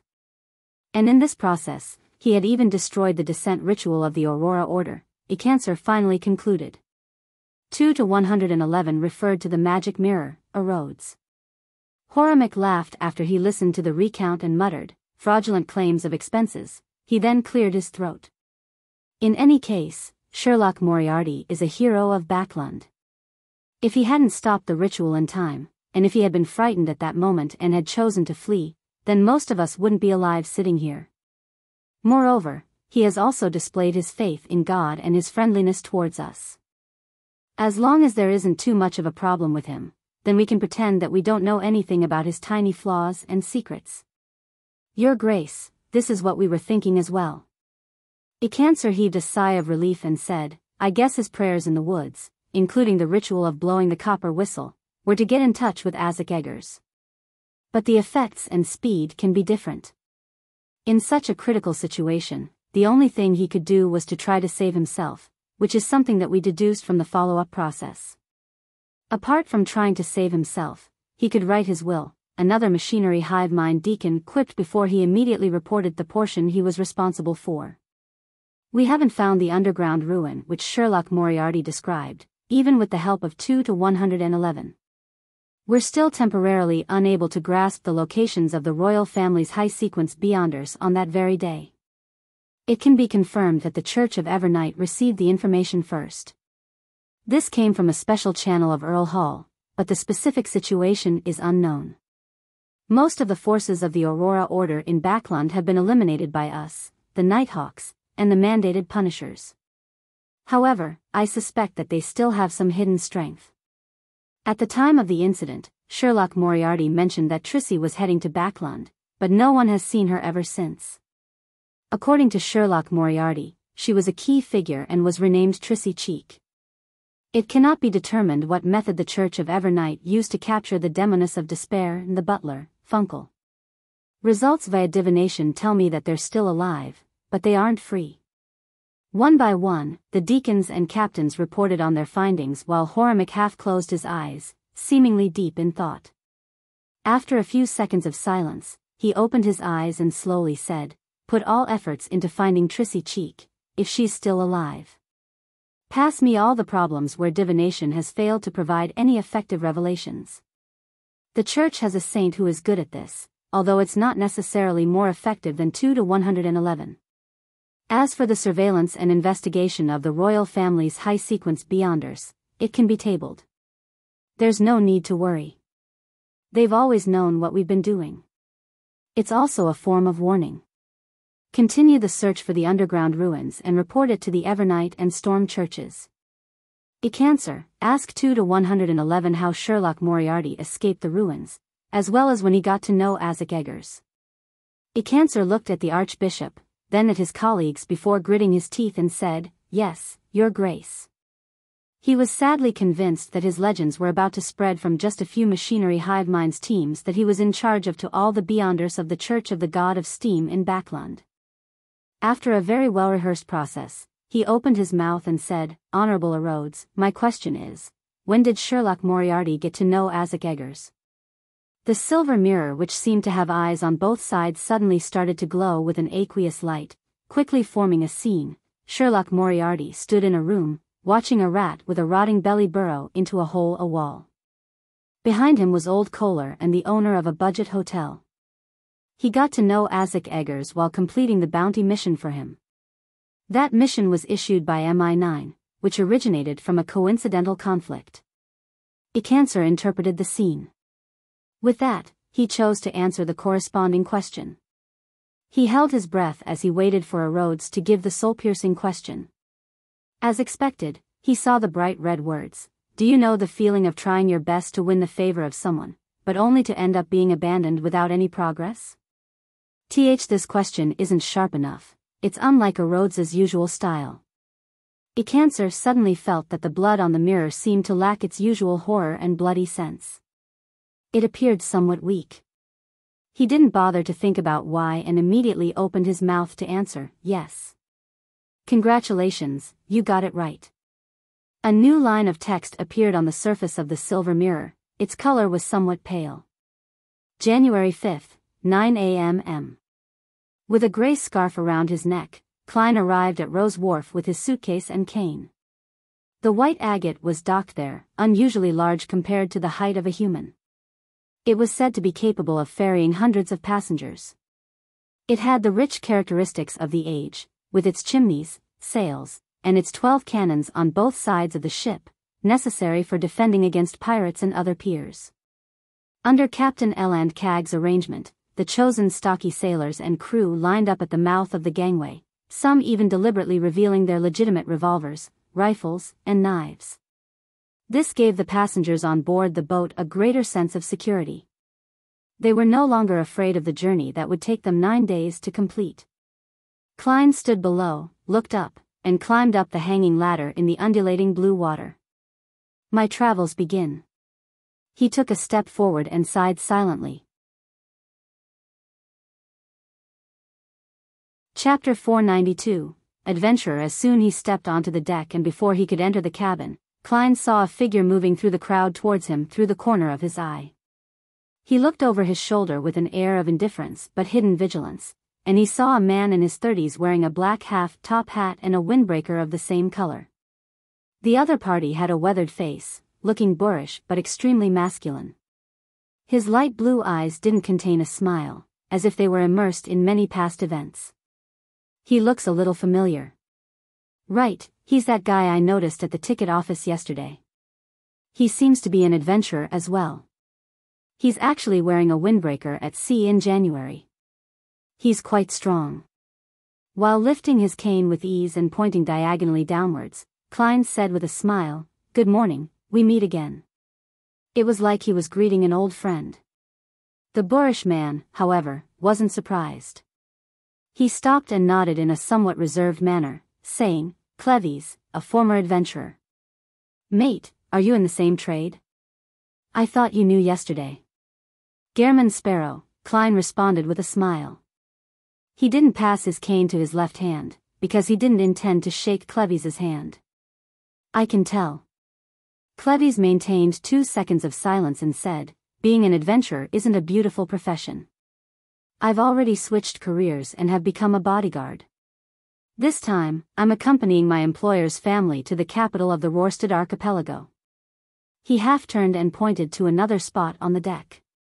Klein traced where he was pointing and saw nearly 10 people gathered together.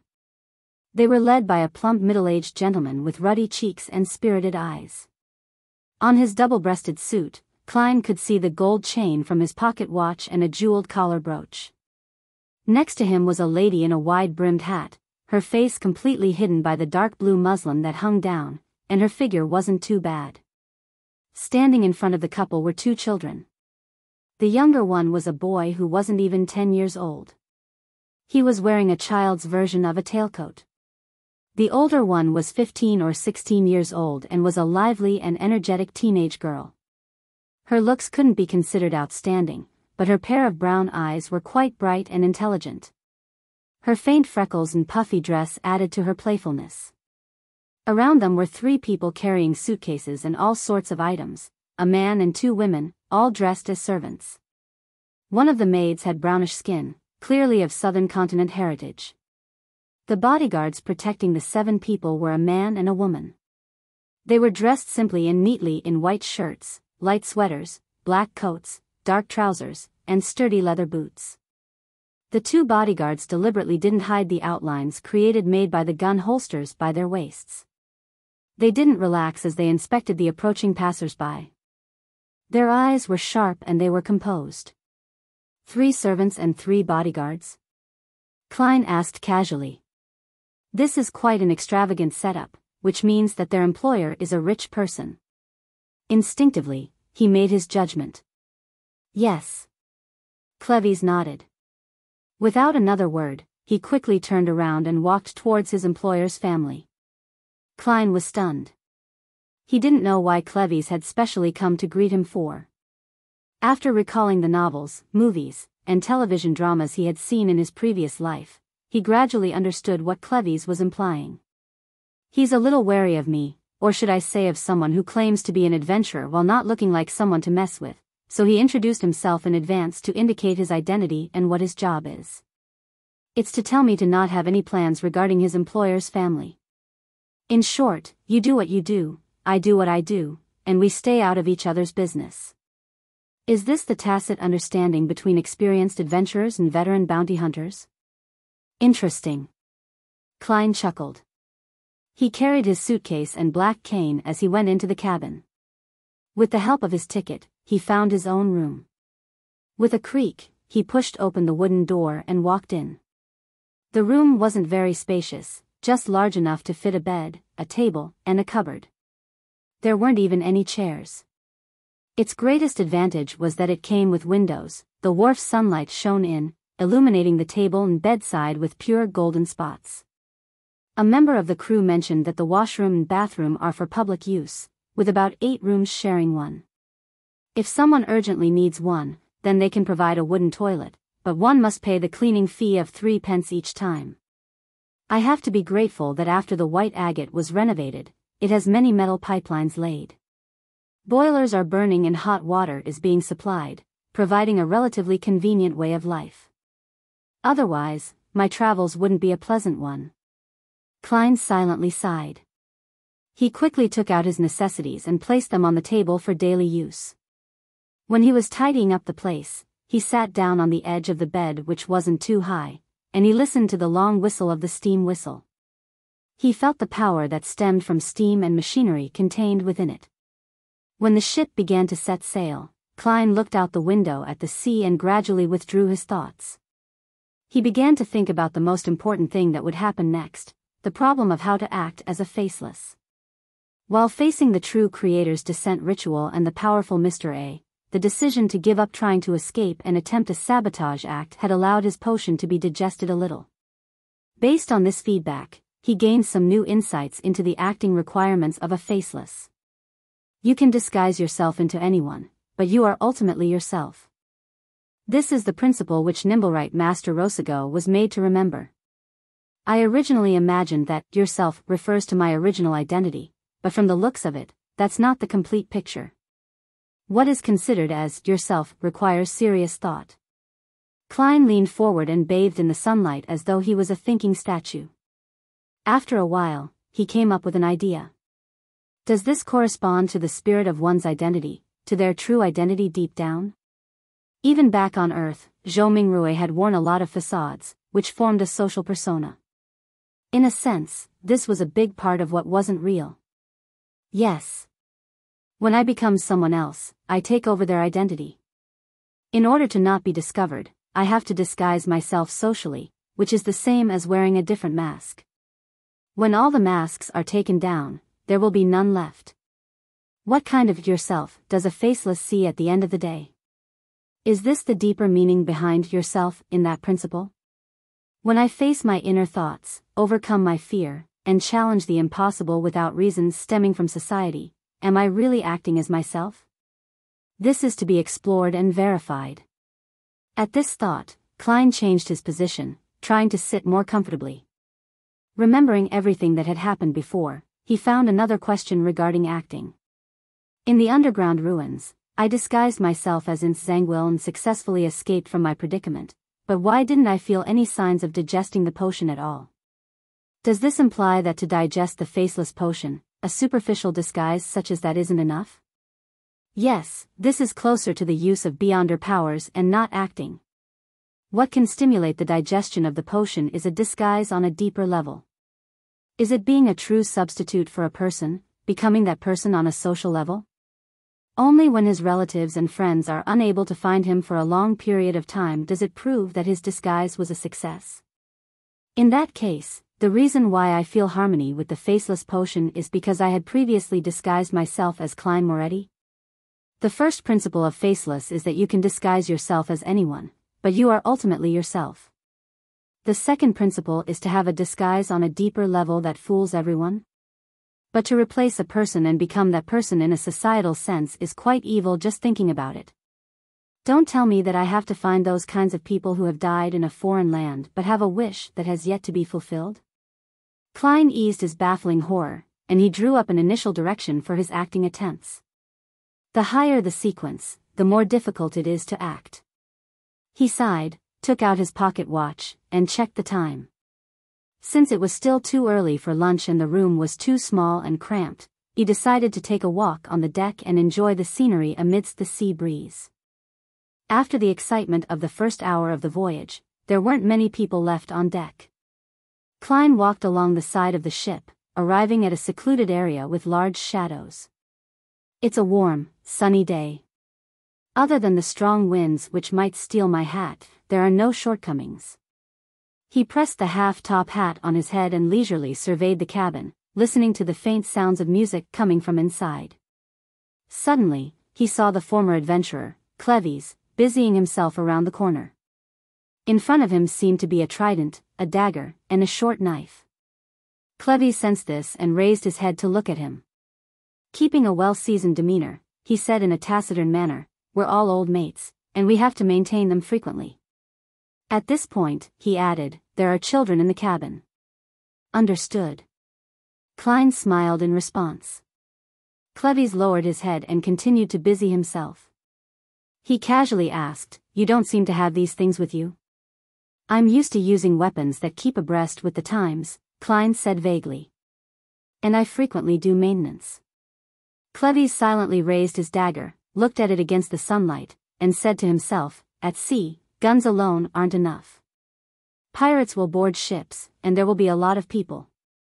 After you finish shooting your bullets, you won't have the opportunity to reload again.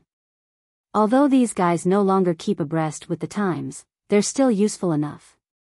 Very professional. As expected of a former adventurer. Klein leaned against the side of the boat and said half-jokingly, "If there really are pirates boarding the ship, I'm more likely to choose not to fight back." Cleves turned his head and stared at him for a good 3 seconds before retracting his gaze. Then, as he packed up his things, he said in a low voice, "It seems that you don't need me to remind you. You've already understood the rules of the sea. The bounty hunters who travel the earth are often unable to be adventurers at sea." He skillfully hid the dagger, short knife, and trident under his clothes, which dazzled Klein. "Thank you." Klein smiled and nodded. Without speaking any further, Cleves turned around and returned to the cabin, leaving behind only his broad and deep back. Klein smirked, shook his head, and turned his gaze to the side of the ship. Blue waves gently rose up and down, and silvery white flying fish occasionally leaped out of the water and soared in the air. This fish can fly and swim. They're considered the family of the Lord of Storms by fishermen and sailors, so even if they were caught by nets, they're returned to the sea. Klein was leisurely admiring the surface of the sea under the sunlight, as well as the flying fishes above the surface of the sea. An uncontrollable thought flashed through his mind. I wonder how good their meat is. Chapter 493, Hunting, Honorable Erodes. My second question is, how did Sherlock Moriarty escape from the ruins? Icancer's mood was a lot more relaxed than before. The surface of the silver mirror shimmered, rapidly outlining Sherlock Moriarty leaning his back against the wall, his fists clenching and tightening. Then, Icancer Bernard and the surrounding machinery hive mind deacons and captains saw the private detective's exaggerated smile before turning around and dashing out with his gun drawn. At this moment, under the influence of the composed scene, they all felt an inexplicable sense of sadness and excitement. The image in the mirror jumped, revealing Sherlock Moriarty wielding his revolver as he shot at the altar to no avail. The scene of those disintegrating bullets caused everyone present to be a little worried. Then, Sherlock Moriarty threw out a brass key, and the altar showed signs of instability due to corruption. With the erupting air blast, Mr. A fell to the ground and Sherlock Moriarty pathetically fled out of the temple building. At this point, the image changed to have the slightly turbid tussock river as the main background. Sherlock Moriarty and Mr. A floated in the water, looking up into the sky where there were no clouds or fog. Almost instantly, Mr. A became transparent and disappeared, leaving only Sherlock Moriarty looking around in astonishment. The Church of Evernight's reinforcements? Icancer said with a frown. Unfortunately, he didn't mention what appeared in his letter. We have no way of guessing. Was he trying to sell this secret for a good price, or was he simply affected by it and lost the relevant memories? Also, his experience of escaping from the underground ruins doesn't show anything. It seems like the corresponding clues have been concealed at the same time. He analyzed it quickly, in procedural sentences, and then without too great a psychological burden, he chose to answer with reciprocity instead of taking a risk. Rhodes doesn't seem to be in the mood to be a prankster today. I can make the most of it. In his self-consolation, Icancer saw bloody words appear on the surface of the mirror. With a skip of his heartbeat, he had a bad premonition, suspecting that Rhodes had already recovered to his usual state. The blood-like words wiggled and quickly formed into a question. Who was the person you gave your all to while trying your best to win the favor of, only to end up being abandoned? With his head buzzing, Icancer's face drained of all its color before flushing red. The question pierced a deep wound in him while leaving him at a loss as to what to do. If I mention who he is, then his reputation would be ruined before tonight. I've already become a kind of legend, in some sense. Icancer swallowed his saliva with great difficulty and bitterly said, I choose punishment. A bolt of lightning immediately descended. However, it was different from before. It was no longer silvery white and had been dyed with slight green. It hit him right on the head, causing his hair to stand on end and flash with the color of lightning. He shook violently like shaking dice, as though he had been drugged with a hallucinogenic drug. Archbishop Horamic sighed, closed his eyes, and muttered to himself, a grade 0 sealed artifact? When Icancer recovered, he looked around and said, there's one more question. Where did the key that Sherlock Moriarty used to destroy the descent ritual come from? Which one of you is going to use 2 to 111? All the machinery hive mind deacons and captains looked at each other. For a moment, no one responded. The sound of water splashing against the ship's hold seemed to be the only sound left in the world. The sea at night was both noisy and quiet. Klein suddenly woke up and opened his eyes. He saw the wooden ceiling covered with a crimson moon veil. His spiritual intuition told him that there was something happening outside. Is someone having a rendezvous? He tilted his head to listen, vaguely able to hear some unnatural sounds. He sat up, put on his gloves, and put on his coat. His eyes turned dark as he took out a gold coin, flipped it, and quickly performed a divination. After receiving no revelations of danger, he took out the revolver under his pillow and put it in his pocket. After making the appropriate preparations, Klein opened the door and walked out of the room, following the sound to the upper deck.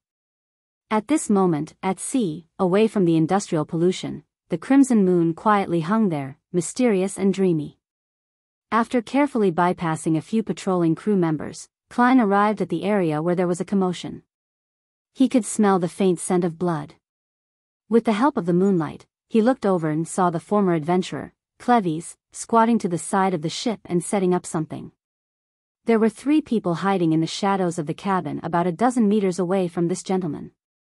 One of them was a companion of Cleves, the female bodyguard in the black coat, and the remaining 2 were the children of their employer, a girl of 14 or 15 years of age and a young gentleman of no more than 10 years of age. The 2 youngsters wore thick cotton nightgowns and outer coats. It was obvious that they had come out in a hurry. They trembled amidst the chilling night wind, but they still squatted there full of energy and vigor, looking at Cleves with their bright eyes. Playing hide and seek? Klein joked inwardly. He purposely increased the volume of his footsteps, causing Cleves and the others to turn their gaze towards him. Friend, what happened? Klein recalled the expressions of some bounty hunters he knew in Eastborough. But he still maintained Gairman Sparrow's unique identity of being cold and sharp. Cleves replied, unperturbed, a private job, a hunt that came by accident, but one that's worth looking forward to. A hunt? Klein's interest was suddenly piqued. The reason he had named himself Gairman was that it represented the first hunter of a game he had played in his previous life, and it suited his idea of hunting evil at sea. Klein was in no hurry to inquire about the reason. Using his left hand, which wore creeping hunger, he pointed at the shadow next to him with his left finger. Private job? Doing a private job in front of your employer?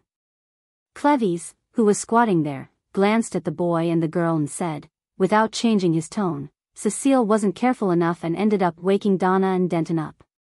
She had no choice but to let them follow.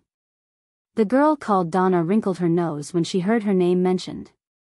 She curiously looked up and asked Klein, Uncle, are you also an adventurer? Uncle? Even if it's the me from Earth, I'm at most 10 years older than you. Klein said in amusement, no, you can't use the word also. Strictly speaking, I'm the only adventurer here, they're just bodyguards right now. He turned to Cleves and said, hey. Mate, what prey did you discover? Cleves looked into the faint crimson waters and said, a Murloc. Murloc? That's a beyonder creature. Even though it's of the lowest grade, it's still quite difficult for ordinary people to deal with them. They would need at least 5 to 6 people and 4 to 5 spears to have a chance. That's right, the scales on a Murloc's body are very hard. Revolvers can only deal a little damage. They need to have a rifle. Klein raised his eyebrows and asked, what do you plan on doing? And how are you sure it's a Murloc? Cleves pointed to the edge of the ship and said, there are traces of its body's mucus here. 1 to 2 hours ago, it tried to climb onto the ship to attack the passengers, but the deck was still bustling with activity and there were lots of sailors and crew. Klein took a few steps forward and saw that there were some traces of green corrosion on the side of the ship. He recalled the information he had come into contact with in Tingen City, and it coincided with the content in the books. He asked with great interest, why must it be one, and not a group? He remembered that Murlocs had a tendency to live together. If it's a group, then they'll directly destroy the ship's hull and let everyone sink. Moreover, the area around this channel and the surrounding sea have already been cleared of Murlocs. The Church of Storms really enjoy hunting them, Cleves solemnly explained. That's because Murlocs are probably one of the main ingredients of the Sequence 9 Sailor Potion. Klein stroked the revolver in his pocket and asked with a smile, are you confident? Cleves didn't directly answer him and instead opened a paper bag beside him. Inside the bag were some pig organs still stained with blood. This was the source of the smell of blood that Klein noticed. All Murlocs like this kind of food and are unable to resist its allure. Of course, these monsters love human organs the most, so in many sea legends, it's emphasized to prepare some pig or beef organs from the ship's kitchen or canned organs, Cleves said as he sprinkled some granules. Pepper granules can cause the Murlocs to feel the excitement of smoking marijuana and lose some of their sense of balance. This can last for about a minute, and after that, the Murlocs will be exhausted after the high state of excitement has subsided. He then took out a wooden box from his clothes and placed the dark green paste on the tip of the trident, dagger, and short knife. The mint cream that's popular in Pritz Harbor is a unique sweetener for humans, but in the eyes of the Murlocs, it's a deadly blood toxin. In addition, I borrowed 2 rifles from the sailors. I got an agreement to not disturb this area for 20 minutes, and I spent a sizable sum of money. However, as long as I can successfully kill a Murloc, then I'll be able to reap 10, 20, or even 30 times the cost. As expected of an experienced adventurer, he's exceptionally aware about the weaknesses and problems of his prey. Listening to him speak, I feel like they have a chance of successfully hunting the Murloc, even if they aren't Beyonders. In the face of traps and firearms, low-sequence Beyonders really aren't much stronger than the average person. It's not like there are no low-sequence Beyonders who die in gang wars. However, Murlocs are creatures that seem to wear full-body armor. It's not easy to kill them. They would be injured, but it's not like they can't escape.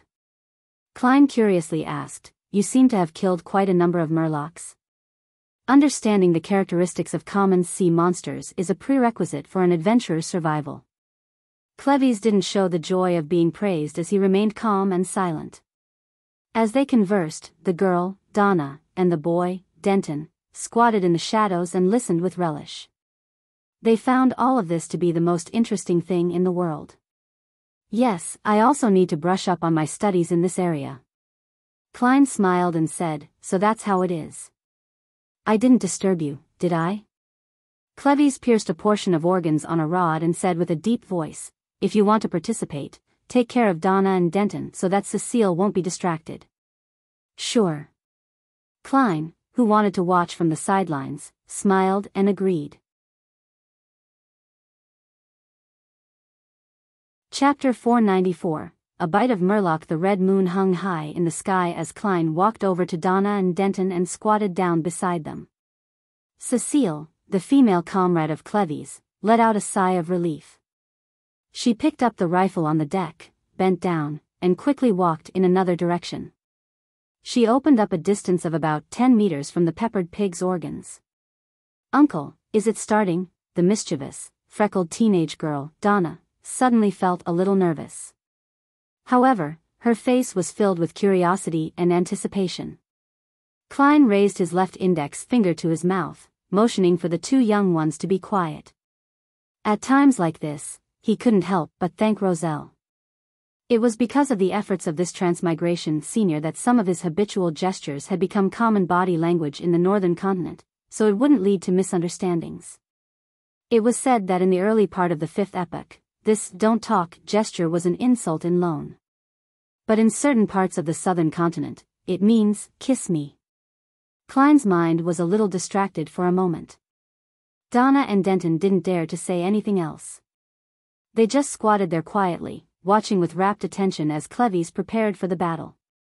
The former adventurer picked up a rod and threw the thread with some pig organs hanging from it over the side of the ship.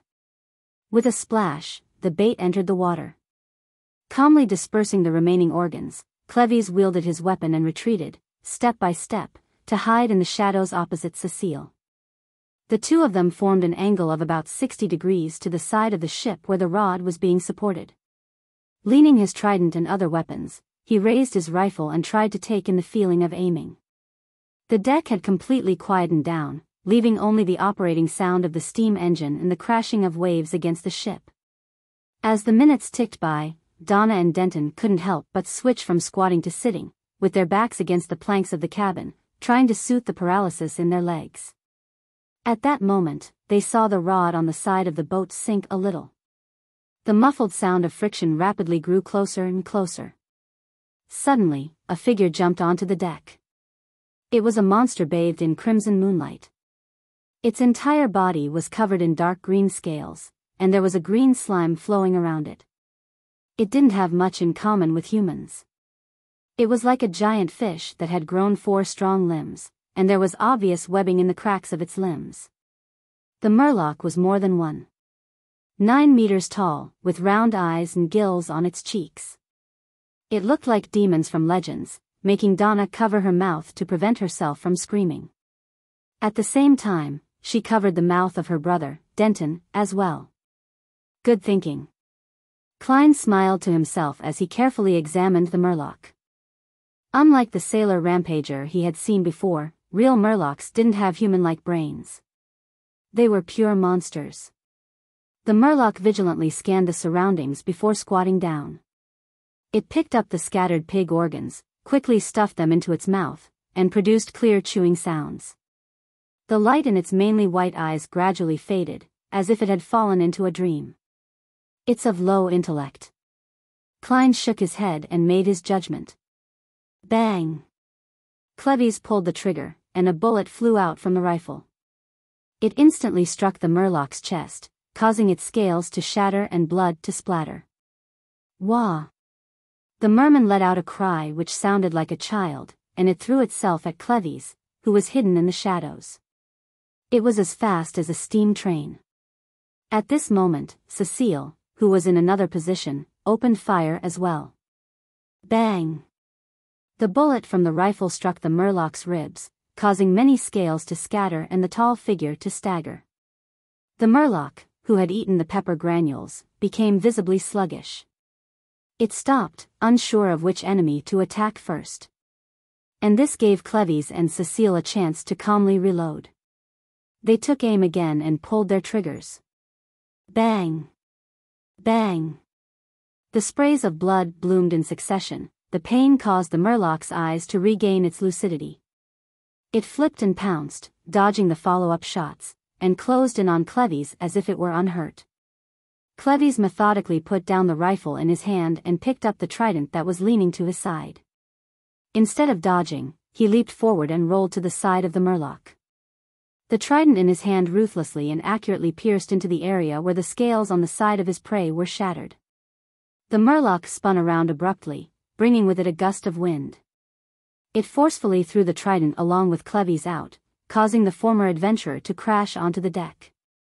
The Murloc shook its head, as though sensing an intense discomfort.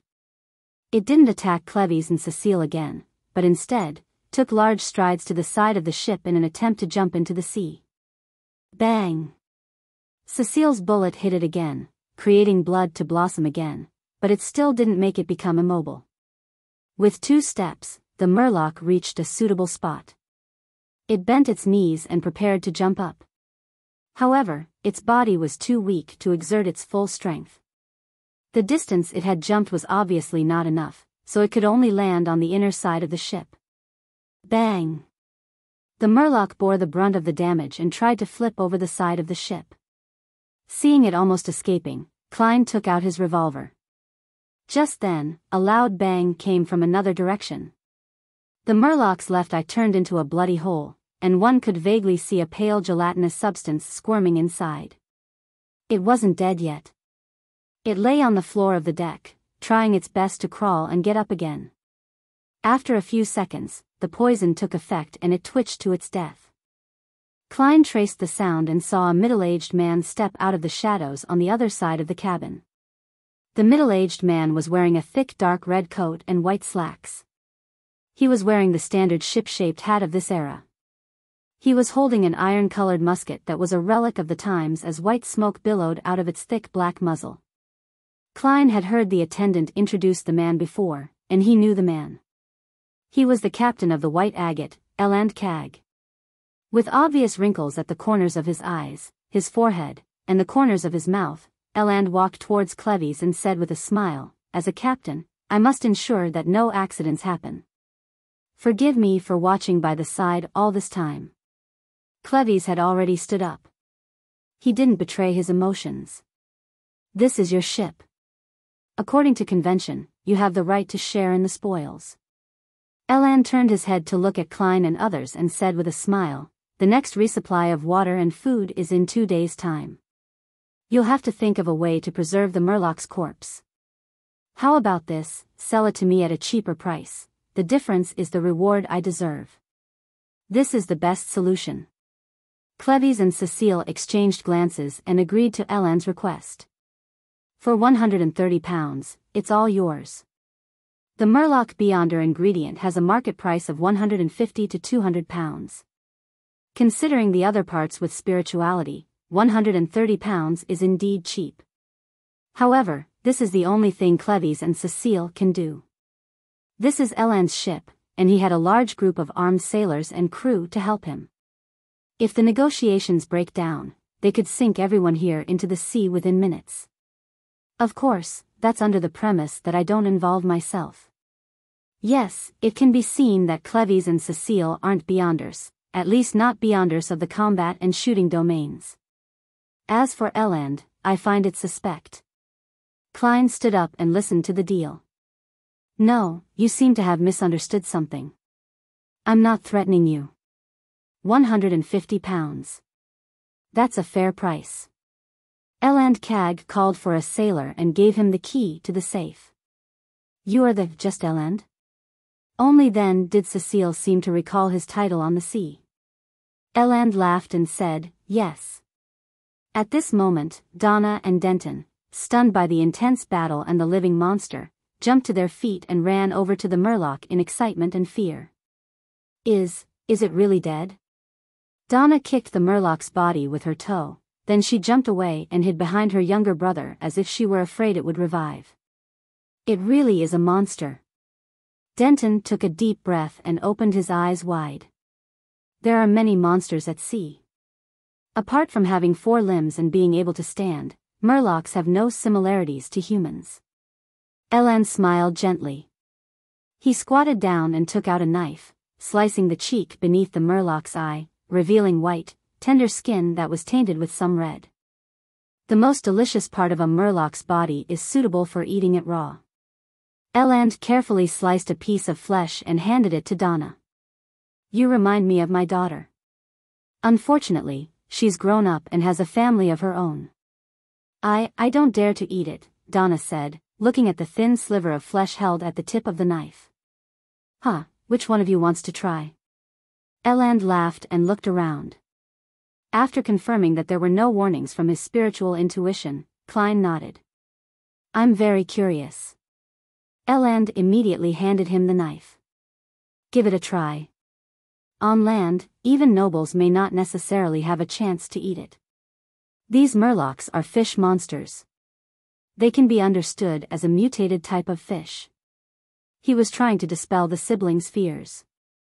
Klein wanted to ask if there was any wasabi, soy sauce, or any other condiments, but seeing that the other party didn't mention it, he was afraid to appear ignorant. He took the knife, bit into the bloody flesh, and swallowed it.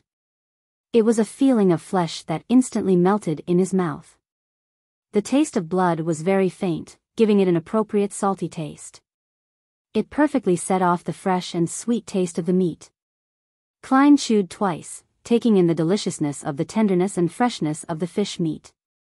It was the first time in his life that he was experiencing something like that. Excellent. He wasn't stingy with his praises as he gave a thumbs up. Donna watched the whole thing with curiosity, suddenly interested in the flesh on the Murloc's cheek. This overwhelmed her fear and disgust, and she suggested the idea of trying. Eland fulfilled her request and smiled as he watched her tightly close her eyes as her face scrunched into a grimace as she bit into the meat.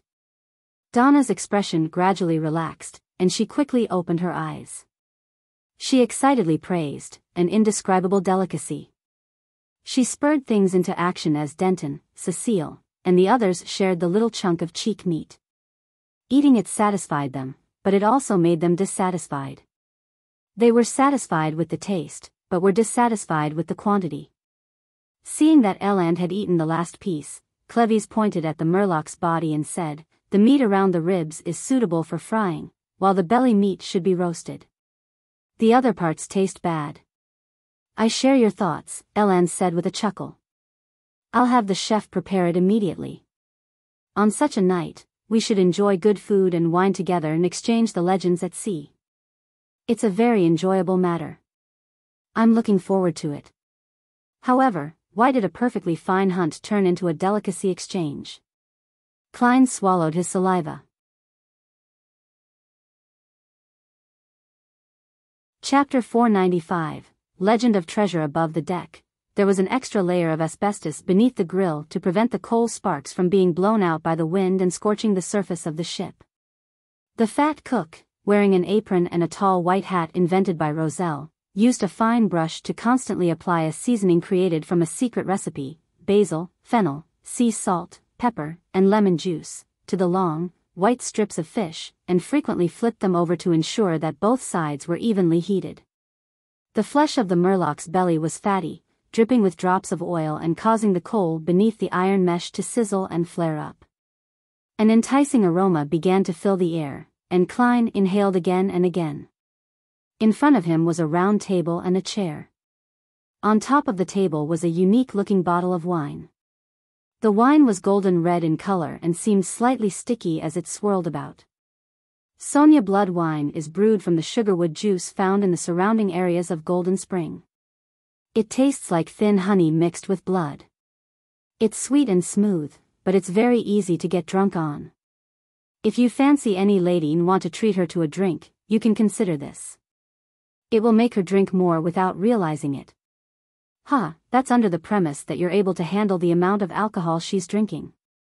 Noticing Klein's scrutiny, Captain Eland Cag introduced in a half-joking manner. As expected of a former bosun, he's accomplished when it comes to self-deprecation. Klein sat down and maintained a cold attitude as he asked, a qualified adventurer wouldn't indulge in alcohol. Cleves, who was beside him, nodded. Only when they return home will adventurers allow themselves to drink. What a pity. Eland turned to look at Donna and Denton, who were staring curiously at the blood wine. He laughed and said, "This isn't something that underage children should experience. I've had it before, it tastes really good." Donna retorted immediately. It's just that I fell asleep without realizing it and slept an entire afternoon. I remember that you drank 2 cups that time," the little gentleman, Denton, said enviously. Eland didn't satisfy their cravings and instead ordered a cup of sweet iced tea for each of the siblings and casually explained, "There are a lot of Southerners on this ship." Denton retracted his disappointed gaze and looked at the Murloc, which had its valuable materials taken away. He said rather innocently, Actually, it's not that scary. It's just a bigger, uglier fish with 4 limbs." Donna shot a glance at her younger brother. "Congratulations, you've finally recognized the essence of it." She then looked eagerly at Cleves and Eland. Uncle, are there many of these monsters in the sea?" Murlocs didn't possess beyonder powers which were beyond one's imagination. In the eyes of ordinary people, they were akin to ferocious beasts at sea or a living example of legendary monsters. Eland chuckled and said, "No, in the main sea route and the surrounding seas, there are very few monsters like this. They've been cleared out a long time ago. You must be lucky enough to meet a Murloc. Think about it, if I can often kill monsters worth 200 pounds or more, then I certainly wouldn't be the captain of a passenger ship. I'd organize my own hunting boat to chase down these gold pounds." "That makes a lot of sense." Klein secretly cheered him on. According to his observation, the beyonder ingredient from a Murloc was its bladder. That azure aqueous light made one feel like they were looking at a gem. Cleves raised the black tea which a sailor had just delivered. He first smelled it before taking a sip. Only by leaving the main sea route and going deep into the ocean, which is often shrouded in fog or storms, will there be a good chance of encountering such monsters, but that would be very dangerous. Apart from scaly Murlocs who can climb, there are also legends at sea of Nagas that have the upper body of a human while their bottom half is that of a snake. They have 6 arms and are very agile. Eland continued on the topic. There are also giant octopuses which can spit out juices that can corrode a lot of people, terrifying sea monsters that can flip a boat with a gentle blow, mermaids with intoxicating songs that make one unwilling to leave, blue giant dragons that can produce lightning, giant birds with wings that can cause hurricanes. Heh, I've never seen any of these before. They're all legends of the sea, and no one knows whether they're real or fake. Mermaids. Klein's expression didn't change. "Very interesting," Donna exclaimed, fascinated with a look of longing. Denton looked around, and seeing that Klein hadn't spoken, he curiously asked, "Uncle, you're an adventurer too. Have you seen such monsters before?" Klein was stunned for a moment and then gave a faint smile. "Once. Back then, there were 5 of us, and we chanced upon one, a single Murloc. After an intense fight, we finally finished it."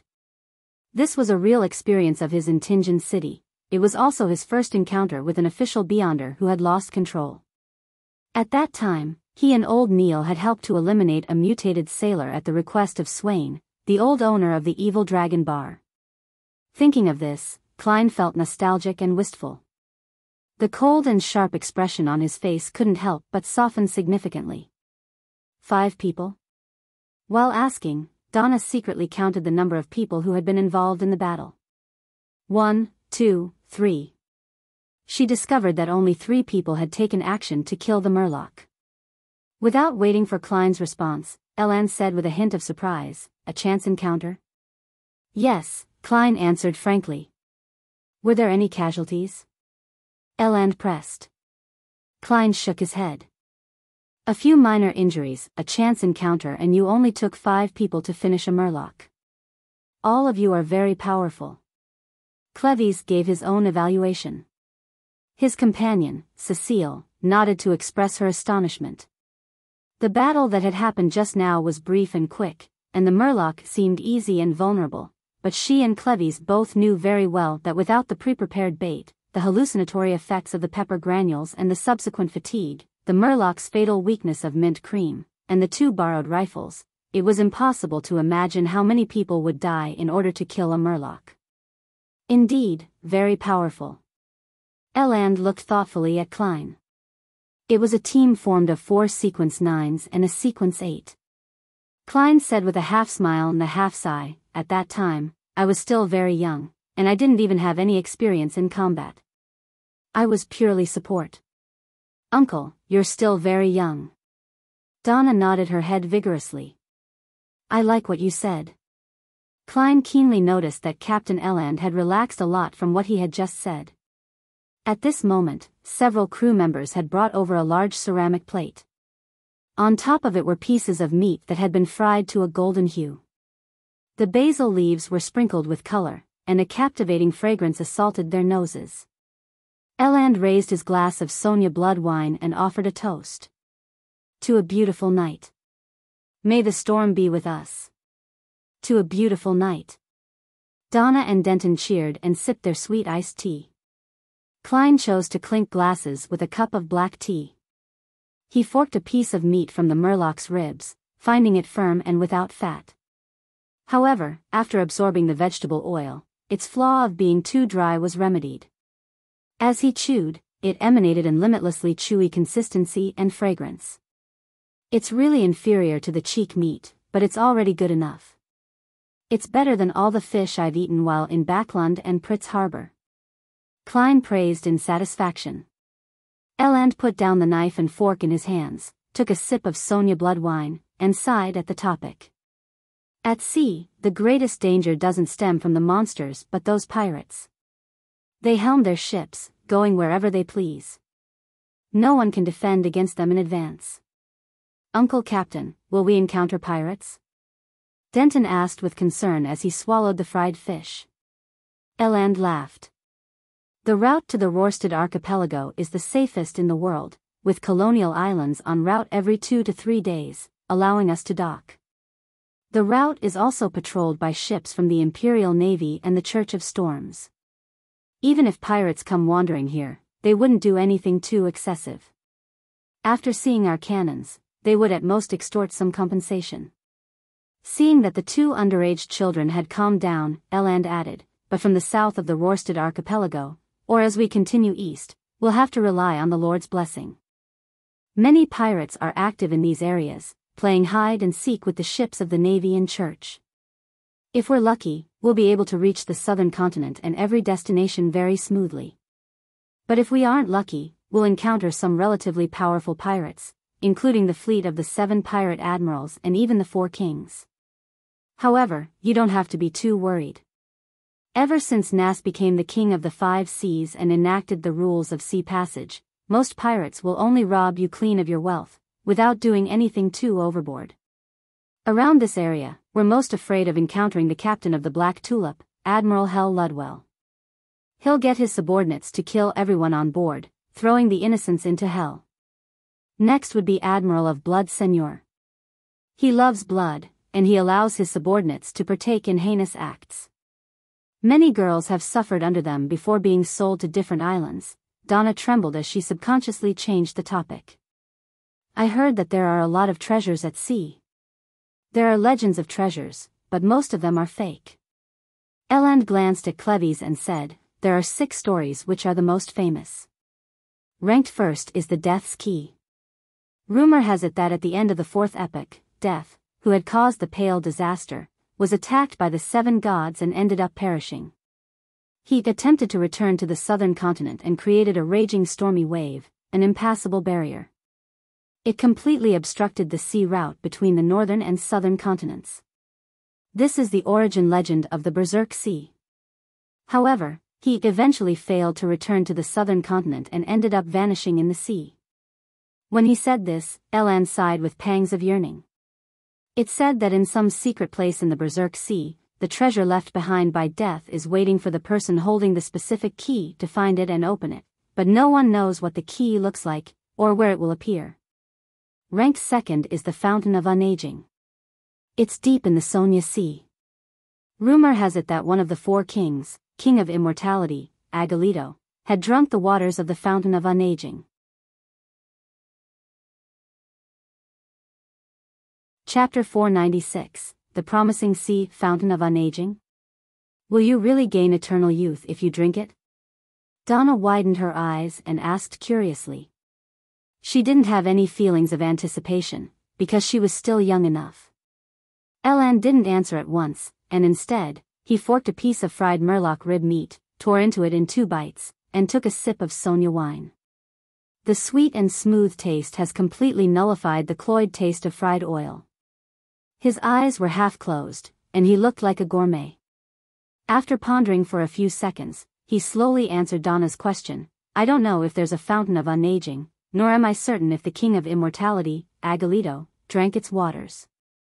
I only know one thing, and that is, that when I was very young, I heard the legend of this pirate king. It's just like how King of the Five Seas, Nast, seems to live forever. Their beards must be very long, extending beyond than their chests. Denton gave his opinion. In fact, the King of the Five Seas, Nast, has a beard that only reaches below his neck. He sits on the deck, draped in a black splendid robe with silver ends. He wears a crown that's 2 times taller than his head and overlooks everything like a deity. Elan's tone gradually lowered as though his memories had entered a quagmire, and he was unable to extricate himself. Uncle Captain, have you ever met the King of the Five Seas? Donna asked excitedly. This was the most legendary pirate. His name traveled through the sea, and even the children of the port cities knew his name. Whole generations of people grew up listening to stories about him. In a sense, many people view Nast as the true pirate king. I remember one of the conditions for advancement for Dark Emperor is to equate one's name with Emperor, entrenching it deep in the hearts of the people. Is this an early or simplified version of an attempt? I wonder what sequence the King of the Five Seas is at now. Although Klein was focused on sampling the Murloc meat, his mind whirled as a result of the group's discussion. Faced with Donna's question, Elan said with a sigh, at that time, I was still very young and serving on the William V. Once, our fleet tried to cross the Strait of Calamity in the Berserk Sea and encountered the Dark Emperor's ship there. In those few minutes, everyone, including the fleet captain, lost the will to fight. Fortunately, Nast didn't give the order to attack us. Very cool, the boy Denton cheered, his eyes shining. Elan didn't continue the topic. He smiled and said, as for King of Immortality, Agolito, I've never met him in real life. I only know that his bounty notice depicts a pale middle-aged man. How pale? Let me give an example you can understand. It's like he's been dead for some time, a corpse which is just beginning to rot. When Donna and Denton heard this analogy, they subconsciously looked at the badly mutilated Murloc's corpse and involuntarily quivered their throats. Of course, the most important thing in a bounty notice isn't the looks. It's the bounty reward.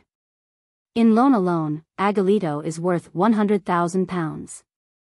And his bounty is the lowest among the 4 kings. Elan diverted the topic and said, let's continue the stories about treasure.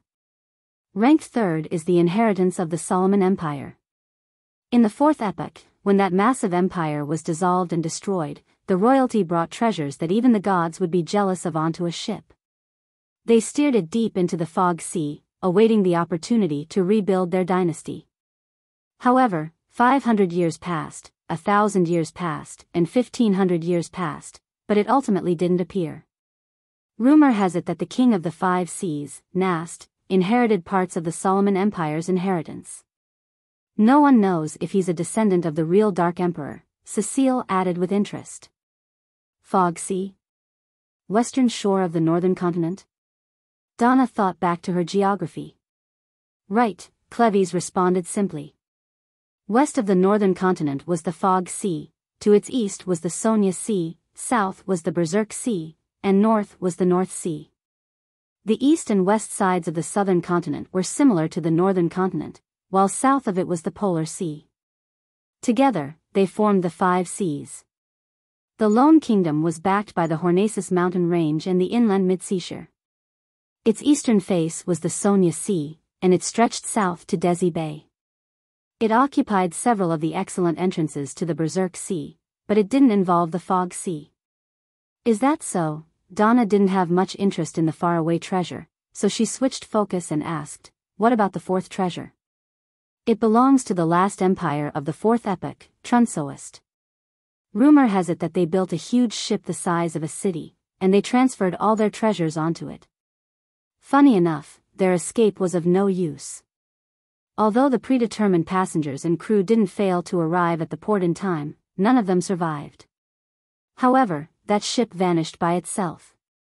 Up to this day, people often claim to see a gigantic ship sail by them silently in a foggy night. It's been called the Spectre Empire, and it appears across the Sonia Sea. This is the conclusion from all those stories. Eland looked up at the red moon hanging high in the sky as he said with a tone of mockery, without any disguise of his longing. Perhaps we will see it pass us by tomorrow night, no, tonight. Donna thought with anticipation and excitement.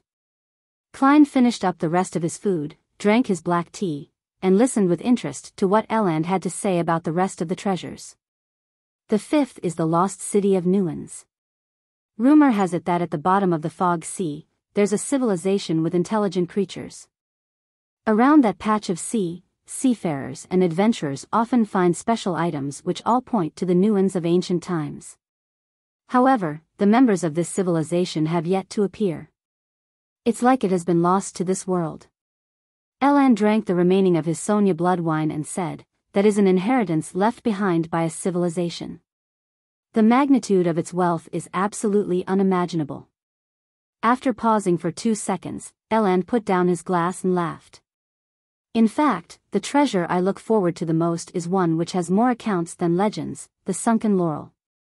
More than a century ago, it carried gold, jewelry, and various valuable items that the kingdom obtained from East Balam.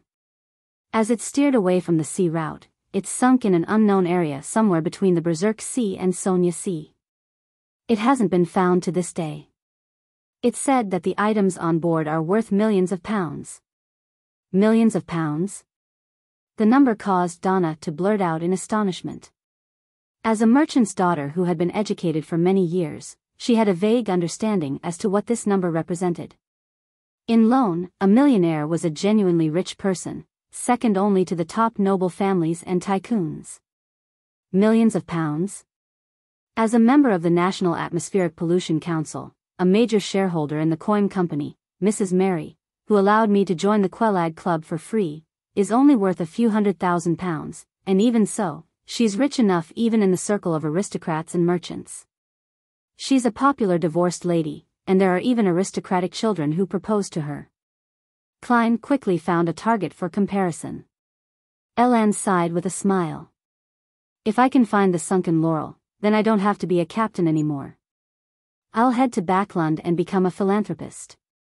I'll purchase land and donate to political parties and get a hereditary aristocratic title. I've heard Talum mention before that a baronet costs about £300,000 and about £800,000 for a baron. If you manage to get your hands on the treasure, the titles of Viscount and even Earl is something within the limits of imagination. Millions of pounds. Klein helped Eland perfect his plan. If it were me, I wouldn't do that. I'll buy a huge manor. Cecile also began to imagine her life after finding the treasure. I want to hire many servants and helpers, plant large tracts of wheat, build vineyards, make wine for myself. Also, I want to have a room where I can sunbathe, have leisurely moving cows, sheep, and horses, and have bread from my own mill, just like a beautiful picturesque scene. Eland laughed when he heard that. Ma'am, do you know how much a manor like this is worth? No, I don't. Cecile shook her head. It's only a few £1,000s. If you find the sunken laurel, you can buy 1,000 of those manors. Eland used exact numbers to illustrate the value of the treasure. 1,000 manors? Cecile couldn't help but raise her cup and drink a mouthful of black tea. Before this, she had known that several £1,000,000 was a lot of money, but she hadn't expected it to be this much. In order to alleviate the shock in her heart, she looked at Clevis and said, "Boss, if you find the sunken laurel, what do you plan on buying?" "No, what sort of life do you wish to have?" Clevis fell silent for a moment before saying, "Return home. I'll hug my wife and children, telling them that I no longer need to go on an adventure out at sea again." "Not a bad guy." Klein nodded slightly. Donna looked at him curiously. "Uncle Adventurer, what about you?" Klein replied expressionlessly, "Tell myself not to sleep anymore. Hurry up and wake up." Pfft. Donna spat out the sweet iced tea she'd just drunk, but fortunately, the fried fish on the table had already been eaten. At this moment, Klein sighed inwardly. "Even though I know it's basically impossible to find the treasure, otherwise, the various churches would have already done it with all the powerhouses they have. But when discussing such topics, I couldn't help but get excited. This is the charm of treasure. Even if it was just a legend, it can attract many adventurers." Donna wiped her mouth and sat down like a lady, as though she wasn't the one who had lost her composure. The little boy, Denton, asked, still eager for more, "Are there any other legends of treasure?" Eland looked at Clevis, indicating that he should answer. Clevis calmly drank a mouthful of black tea and said in a deep voice, "There are countless treasures at sea. The hidden lands of the elves, the missing pirate ships in the depths of the fog, the underwater city sealed with powerful monsters, the last secret trove of Emperor Roselle, and so on." Ah. The Emperor had already reached the level of leaving treasures and legends for others. If it's true, would there be cards of blasphemy in it? How many would there be? The legend of the Key of Death might help Mr. Azek regain more of his memories. Klein thought with curiosity and anticipation. Chapter 497, The Wall of Rewards. After the talk about the legends of treasures that had inspired generations of adventurers to go to sea came to an end, the cook had also finished roasting the flesh of the Murloc's belly. They were white after being cooked, charred a little black, and covered with tiny brown particles that glistened with a moist, oily glow. The repeated smearing of seasonings had already seeped into the texture of the meat, effusing it with a tantalizing visual effect. "Desi grilled fish, it's different from how you usually eat it." Eland pointed at the white porcelain plate the cook lowered. Donna held her fork and knife and eagerly said, "I love honey-roasted fish. But this is also very appetizing." Honey-roasted fish. How much honey would that take? If I have a chance to try it, the taste should be pretty good. Klein allowed his imagination to run wild. With a chef, there was no need for them to serve themselves. They could only look on expectantly as pieces of fish were sliced, placed on different plates, and served in front of them. Klein was very serious when it came to tasting delicacies, so he was in no hurry to deal with the fish. Instead, he took a sip of black tea and used the slightly sour liquid to clear his mouth of any remaining flavors. After doing all of this, he forked a piece of fish and stuffed it into his mouth. In a split second, he felt the slightly stimulating flavors of fennel, basil, and other spices.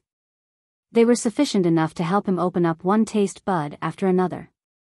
Immediately after, the delicious juices of the meat, the slightly astringent taste of the sea salt and the refreshing, sour, and sweet taste of lemon all burst out at the same time, filling his oral cavity and making his mouth water. As he chewed, the last bit of the fish meat's stubbornness was broken off one by one after having its fat roasted out of it, fully presenting the splendor of the meat, as well as its faint sweetness. Swallowing the fish in his mouth, Klein recalled a delicacy program he had watched in his previous life and chose the evaluation line that matched what he just felt. "The layered flavors are very clear, excellent." "Huh, your tone and words make you sound like a gourmet," Eland joked. Donna waved her fork and echoed, "Uncle, perhaps you should write a column in the newspaper about different restaurants and different cuisines." Why didn't I think of this idea? This is a good job that can earn me money, as well as allowing me to taste delicacies. The only problem is that an obese man can't be a flexible clown. Use the great art of spewing vomit? What a waste of food. Klein seriously considered Donna's suggestion. To a beautiful night. When there was very little food left, Eland poured himself some more of the Sonia blood wine and raised his glass with a ruddy face. Klein and the others echoed in similarly good moods, to a beautiful night. They drank the rest of the liquids from their glasses and watched the waiter clear the table and clean the deck. They talked for a while more amidst the cold wind, talking about the mermaids that Donna was most interested in.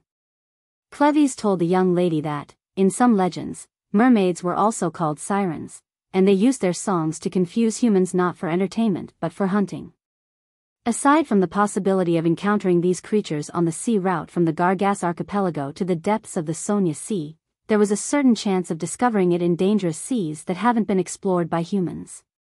However, all of this stemmed from the drunken boasting of certain pirates, and they all avoided the question of how they escaped from the mermaid songs, which made it highly suspicious.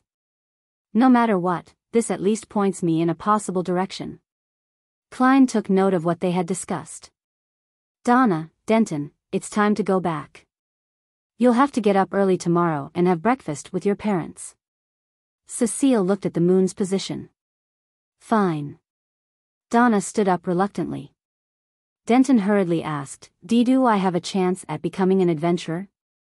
His mind had been captivated by the previous hunt and the legends. Cleves walked to his side, patted his shoulder, and said, Before you ask this question, you need at least 5 years of combat training and studying. I think your father will hire a good tutor for you. Yeah. Denton's eyes lit up, and he nodded vigorously. After 5 years, the adult you probably won't want to be an adventurer who can find himself buried at the bottom of the sea at any time. Cleves's handling of the situation was very shrewd. He didn't immediately refuse him, but rather he gave him hope and let time wash away his interest. This prevents the child from becoming suddenly rebellious. Regardless, mastering a fighting technique is always beneficial for anyone. Klein put his hands in his pockets and thought with appreciation. On the way back to the interior of the cabin, Cleves handed 2 5-pound notes to Klein. Your payment. He had just received £150 from Eland's purchase of the whole Murloc. I didn't do anything, Klein instinctively refused. Cleves glanced at him with his pale blue eyes and said in a low voice, You freed up Cecile and took good care of the children. Took good care of the children? Klein was somewhat amused, but he finally took the 2 bills and drew a triangle on his chest. You're more generous than I thought. Thank you. He stopped declining because he suddenly figured out something. If he hadn't accepted the £10, then in the eyes of a veteran adventurer like Cleves, it would appear as though he was dissatisfied with the price and was attempting to get more, making it possible that he would attack them at any time. Among self-proclaimed adventurers, there was definitely no lack of greedy madmen. Seeing Gehrman Sparrow pocket the money, Cleves looked away and said flatly, This is a rule of the sea. Without another word, he followed Cecile, Donna, and company into the cabin. If I could get such rewards with every single mission and job of this difficulty, then I would have long made a fortune with my job as a private detective. Klein gave a self-deprecating laugh and turned his head to look at the red moon hanging high in the sky. It still shone quietly and gently in the night. Legends of the sea, different monsters. I've finally found the slight feeling of being an adventurer. Klein turned around and walked to the edge of the ship. Bathing in the crimson veil, he admired the waves that were growing darker. Gradually, his mood settled as he walked out bit by bit from the gloom of Backlund's great smog. The cold, damp winds slapped his face, and the vast, endless ocean caught his eye, opening up his heart. For a moment, Klein felt the urge to sing, but when he opened his mouth, he found that he couldn't remember the corresponding modern verses. I can't just end up saying, Oh sea, you're all water. The Emperor Savant sequence is really well suited to doing such things. When I have the time, I should read through his poems so as to not look like illiterate. Klein lampooned as he looked at the red moon and the ocean before sighing. What a beautiful night. After an accidental episode of getting lost, the exploratory team returned to the City of Silver. Looking at the wall's cracks filled with weeds, Derek found himself in a trance, as if he had been gone for many years. Diagonally behind him, Demon Hunter Collins' eyes suddenly wore a lost look as he raised his hand to press on his right temple. The rest of the team members were filled with joy and relief from the bottom of their hearts. After a difficult exploration, having a home waiting for them was the happiest thing in their hearts. Collins' gaze returned to normal as he turned his head to the side and looked diagonally ahead. Backlund, the White family. After some thought, the confident Emlyn came up to his parents and asked, "If I wanted to delve into the history of us Sanguine, who would I look for? If I were to ask about the City of Silver directly, it's very likely that I'll be exposed for being problematic. Although I'm not afraid and very calm, for the ancestor and in order to save the entire Sanguine race, I have no choice but to hide it. I've always been interested in the history of Sanguine. I've collected a lot of information, and father and mother know that, so I wouldn't be suspected in any way. This excuse is perfect." Emlyn praised himself inwardly. He resembled his father to a certain extent. He wore gold-rimmed glasses that made him look very professional. The gentleman, who had gotten his doctorate in medicine, put down the thick anatomy book in his hands, nudged his glasses, and said, "No one in Backlund knows more than Lord Nibs. If I dared to seek Lord Nibs, I would have long done so." Emlyn thought of Mr. Fool's description of him being a messiah, that had to bear the burden of a secret while being misunderstood, as he pressed with a solemn expression, "Aside from Lord Nibs? He's sleeping underground, so it's not convenient for him to be disturbed." Emlyn's father pulled up the collar of his thick cotton pajamas and thought for a moment. "Way Mandy. He always thinks of himself as a historian." Emlyn heaved a sigh of relief and smiled. "I wish to visit him." Woo! The whistle sounded and the white agate sailed into Demir Harbor. It would replenish fresh food and water on the colonial island and set sail again the next morning. After hunting the Murloc, Klein spent the next 2 days of what could be described as a leisurely or boring life. He was completely bored by the scenery of the sea, and he decided to head to the harbor's bar to look around that very night, hoping to get more information on mermaids and inspiration for acting. "If I were to come across a pirate whose hands are stained with blood on shore, I wouldn't mind teaching him a lesson. There are still souls waiting to be released from creeping hunger." Klein's forehead sweated as he equipped himself with all his mystical items as he left his cabin before heading down to the harbor. During this process, he met Donna, Cleves, and the others. They seemed to be heading over to a port restaurant to taste Demir's most famous cured meat.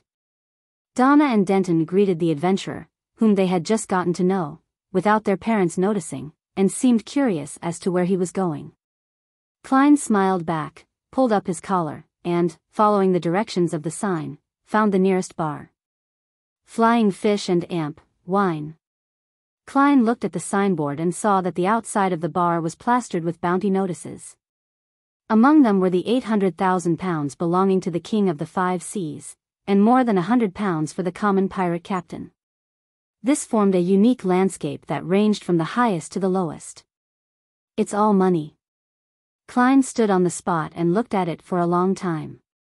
He withdrew his gaze, pushed open the door, and entered the bar, only to find that it was abnormally quiet. It didn't have the din that such places came equipped with. What happened? Klein looked around and saw Captain Eland, in a dark red coat, sitting at the bar, as well as 2 large men in the middle of the room, facing each other. Chapter 498, character setting. The standoff was between a brawny man in a blue-white striped shirt, a symbol of the Navy. Despite the weather being at near 0 temperatures, he had his arms bare. He held a dagger against the throat of the man opposite him, but his glabella was being pointed at by an ancient musket, one which could have been placed in a museum. The musket's owner was also more than 1.8 meters tall, with strong muscles and an oily face. He had shaved his hair, and with a sea eagle tattoo, he cursed, "Dogs hit Navy sailor. No one in Demir Harbor would dare slander me as a pirate's informant." The Navy sailor didn't yield to him, and both sides fully illustrated the rich profanities of the sea. Klein observed for a few seconds, then he walked around the edge to Captain Eland, who had a straight sword at his waist and a hidden musket on his body. He asked in a calm and casual manner, "What happened?" "A quarrel between two drunkards. In Demir Harbor and in the surrounding waters, there's always been such rumors that Sea Eagle Logan is in service of the Master of the Black Tulip." The Navy sailor had mentioned this a moment ago, and Sea Eagle just happened to hear that. The Master of the Black Tulip? Isn't that Admiral Hal Ludwell? Klein turned and sat down on the high stool in front of the bar counter. He tapped the wooden countertop. "1 glass of Southville beer. 6 pence. A bronze-skinned bartender with pearly white teeth wiped the cups as he said with zero passion. "When it comes to continental specialties, the prices are much higher than Backlund and Tingen." Klein fished out a handful of copper pence, counted 6 pence and gave it to him. At this moment, Logan and the Navy sailor were stopped by the bar's bouncer. After they each spoke harshly to each other, they retreated to different corners. Perhaps it was due to him losing his dignity, the Navy sailor hurriedly left after about 10 seconds. The atmosphere in the bar became lively once again. "Want to play some cards?" Captain Elland pointed to the stairs by the side of the bar. "No." Klein's main purpose for coming was to gather information. Elland subconsciously wanted to pat him on the shoulder, but his cold and sharp demeanor stopped him. He could only pull back his hand and pretend to adjust his dark red coat and remind him, "Don't get the women here." Klein nodded, picked up the glass of Southville beer, and took a swig. "Also, don't trust anyone here. Only a small portion of what they say is true." Elland carried his lanty-proof and stepped onto the stairs that led to the second floor. Klein turned his head to glance at him and asked without a change in expression, "Including you?" "Perhaps." Elland was taken aback at first before he laughed out loud. "At least my reminder just now was real." "Oh, and me being a man is true as well." "Not necessarily. There's a potion called witch in this world." Klein looked away, drinking slowly and listening to the surrounding drinkers boasting. 2 or 3 minutes later, a short, thin man sat down next to Klein with his drink. "Mate, you look like an adventurer." He tilted his head and smiled. The man who greeted him had black hair, blue eyes, and aged facial features. His temperament was rather wretched. "You could say that," Klein replied coldly. "I can tell you're a hunter that chases after bounties and riches." The short man looked around and lowered his head, suppressing his voice while he said, "Have you heard of the Spectre Empire?" "I've heard of Amway, and I've also heard of the Father in Heaven and the Messiah being sealed at the bottom of the sea." Using the power of Faceless, Klein sent out a signal not to approach him. "Yes, a huge, ancient ghost ship full of treasures. We have clues to it," the short man said in an infectious tone. "We found some information about where it will appear next. We don't want the pirates or the Navy to benefit from it, and we don't want to be robbed of our wealth, so we've decided to hire our own armed merchant ships to wait in that area, which would probably cost about £1,000. I've already found 15 companions and raised £720. Are you interested in participating?" Without waiting for Klein to speak, he fumbled for a stack of brownish-yellow letters. "I know you won't believe it so easily. In fact, no one will, but after the 15 friends who read through this information, all of them decided to join in on our plan. Do I have such a gullible face? Or would any bumpkin end up in this situation without slipping away from this sort of thing?" While Klein was considering whether to appraise the letters, from the corner of his eye, he saw that Sea Eagle Logan, who was previously squabbling, was walking towards him. "Woody, you're trying to scam someone again. You damn sewer rat." Logan picked up the short man and threw him into the open space in the middle of the bar, where he landed on the ground, sprawling. The muscular man, with the bluish-green tattoo on his head, sat in the same position as Woody and guffawed. "Sorry, these are the rats of our Demir Harbor. They always do things that ruin our reputation. In fact, we're all very friendly. If you have anything you want to ask about, don't hesitate to ask me. Heh, don't believe what they say about me. I'm an upright person, and I have nothing to do with Admiral Hell. The more you emphasize that, the more suspicious it becomes. Klein's expression didn't change as he calmly said, I want to know the latest rumors. No problem. Sea Eagle Logan slammed the bar top and said to the bartender, give me a plate of special cured meat. I'll be treating this mate to our most famous delicacy in Demir. The bartender, while still maintaining his cold expression, pushed open the door and entered the kitchen. Soon, he brought out a plate of red and white, finely cut cured meat. 5 pounds. He didn't look at Sea Eagle Logan, and he instead looked straight at Klein. 5 pounds. Sea Eagle Logan turned his head to the side, smiling warmly as he raised his arm to show his muscles.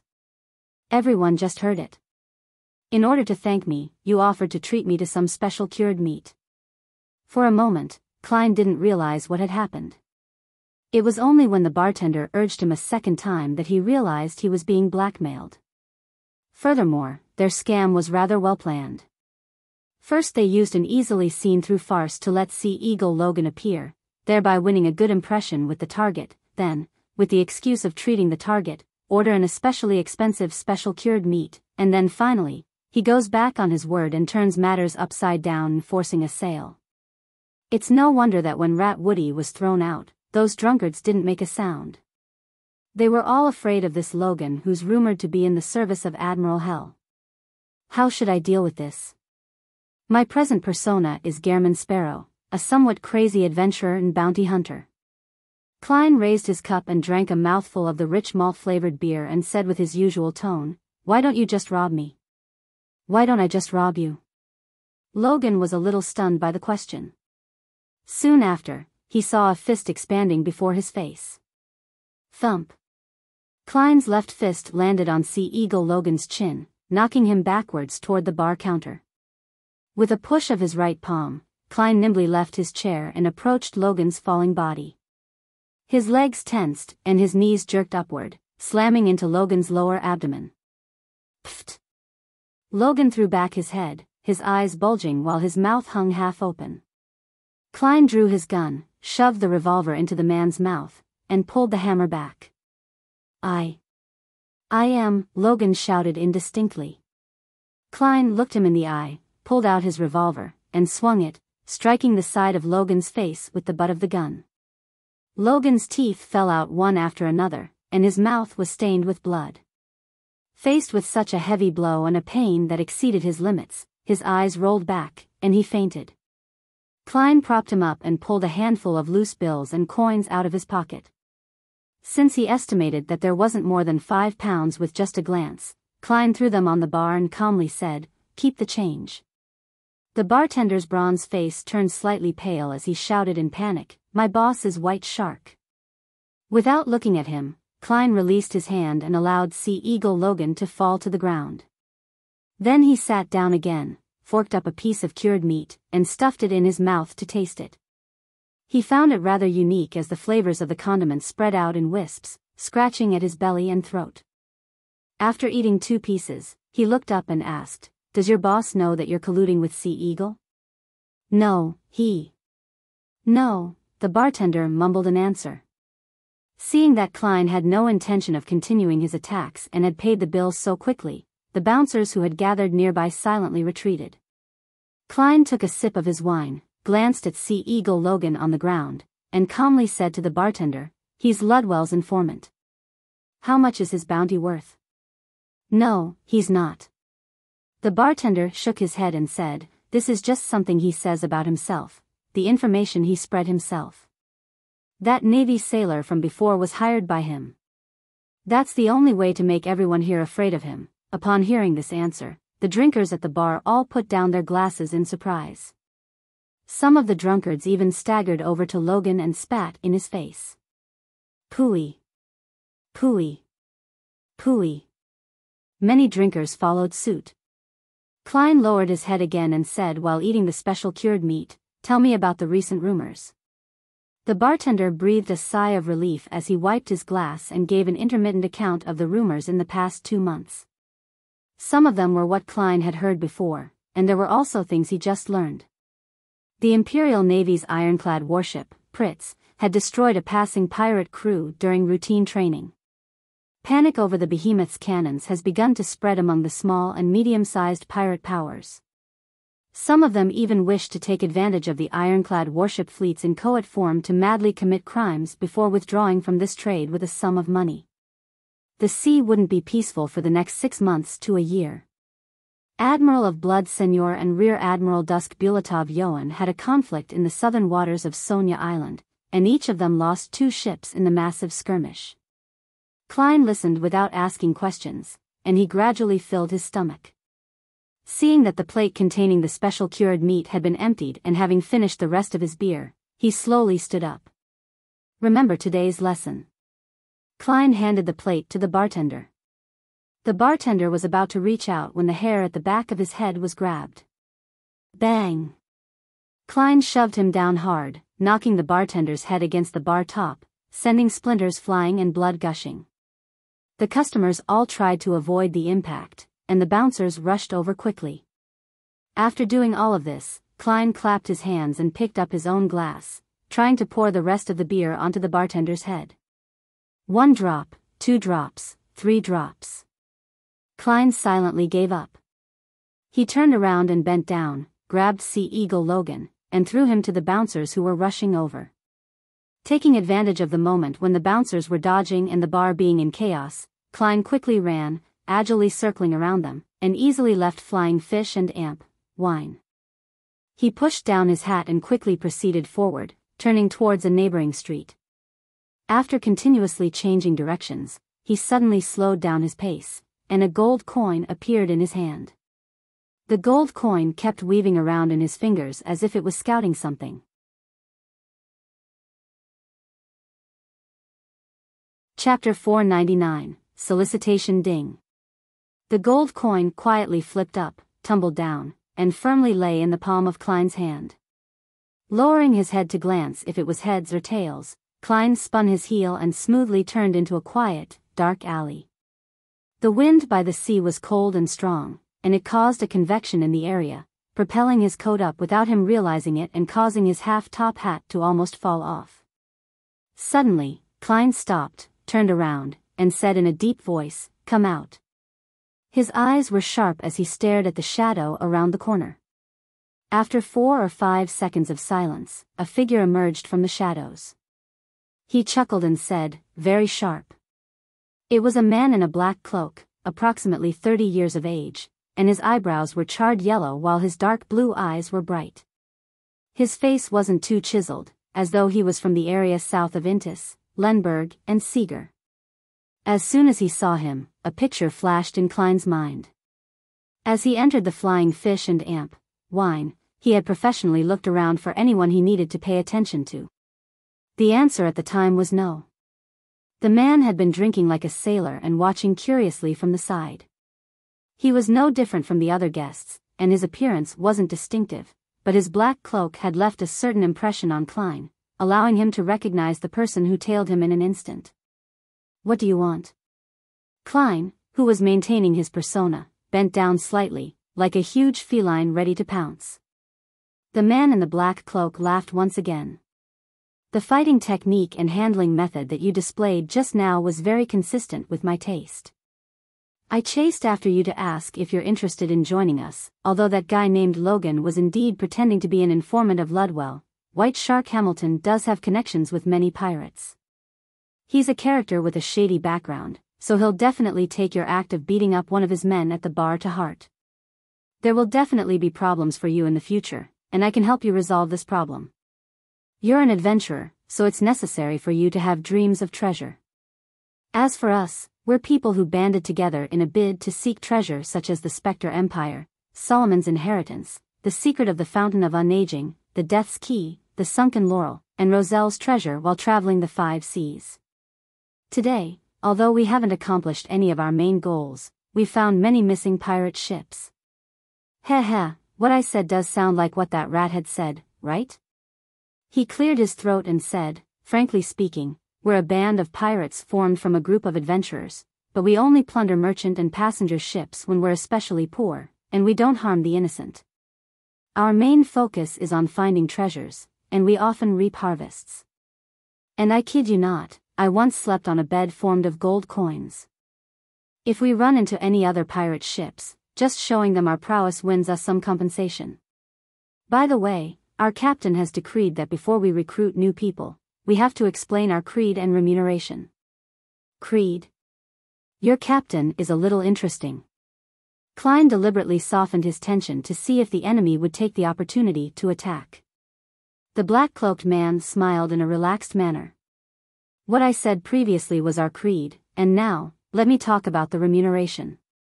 This fellow is quite confident. Although he wasn't a spectator, Klein could tell that he was very confident and that he was completely unfazed by the scene in front of him. We don't have any weekly salaries or annuity, but once we find treasure, or obtain riches from plundering, they'll be distributed according to our ranks.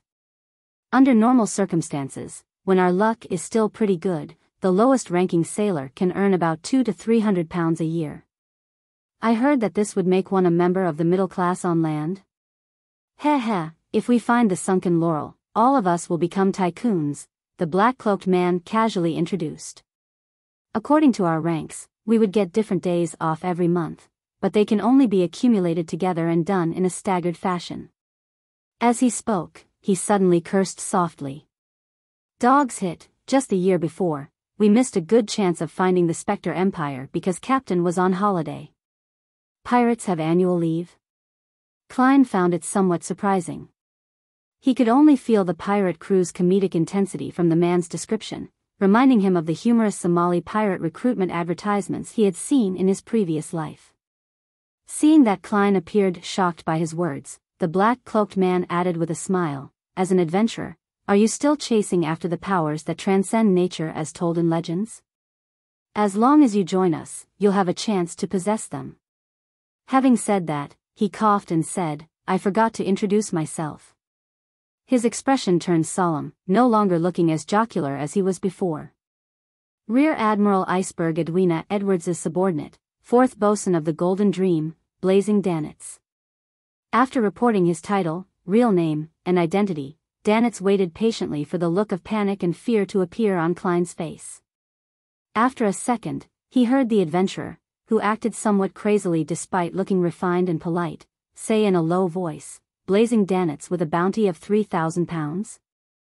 Danitz was about to reply when he had the illusion that the man standing in the dark alley had turned into an indescribable, hungry monster, salivating over his soul and flesh. He suddenly clenched his fists, his body no longer as relaxed as it had been earlier. He was so tense that he was trembling slightly. His intuition told him that he was facing an abyss filled with madness and bloodlust. In this state, Danitz had no idea how much time had passed until the other party spoke again. Why are you here? I am on vacation. Blazing Danitz's dignity made him scorn to answer this question, but his instinct made him spit out the reason. As soon as he finished speaking, he felt the man retract his gaze, the hunger to gnaw on his flesh and soul disappearing. He stood where he was and watched as the young adventurer in a black coat and a silk half-top hat turn around and walk to the other end of the alley. He stopped when he was about to turn the corner, and turning his head, he asking, Where's White Shark? He lives at 1 Seawall Avenue, but he spends most of his time on the second floor of the Flying Fish and Amp, Wine. It's no different today, Blazing Danitz answered truthfully. Only when the figure disappeared into the distance did Danitz straighten his back and take off his cloak. What a terrifying fellow, he sighed silently. Following that, he found his thoughts and muttered to himself, I have to inform Captain that there's another terrifying person at sea. This is a guy who looks like a gentleman on the outside, but he has a heart like a lunatic's. If one doesn't have the determination and confidence to kill him, it's best not to deal with him. Danitz pulled up his black cloak's hood and decided to return to the hotel for some sleep. He planned to wait until the telegraph office opened the next morning before relaying the message to his middleman contact in the Rorstad archipelago. As for what would happen to White Shark, he didn't care at all. In the corner of another quiet street, Klein stood in the shadows, looking down at the black glove on his left hand. He found that, although creeping hunger had been sealed by Mr. Azek, its thirst for flesh and soul still intrinsically existed and was trying to manifest itself. Under normal circumstances, Klein wasn't worried that the sealed item would produce any problems, but when he had the urge to kill someone, the corresponding influence he would receive was enough to let that hunger which could lash back at him emanate. Earlier, when he heard that Danitz was a famous pirate on the bounty list, killing intent instantly rose inwardly out of his yearning desire, causing creeping hunger to become as active as a fish in water. Fortunately, Klein always had good self-control in this aspect. From his words, he was able to judge that he wasn't a pirate who was riddled with sin, so he easily restrained his impulse. With creeping hunger, Gehrman Sparrow's persona will be flawless. Klein paused for a few seconds, took out a gold coin and performed 2 divinations. First, he divined if Blazing Danitz was lying, and second, if White Shark Hamilton was able to cause harm to him.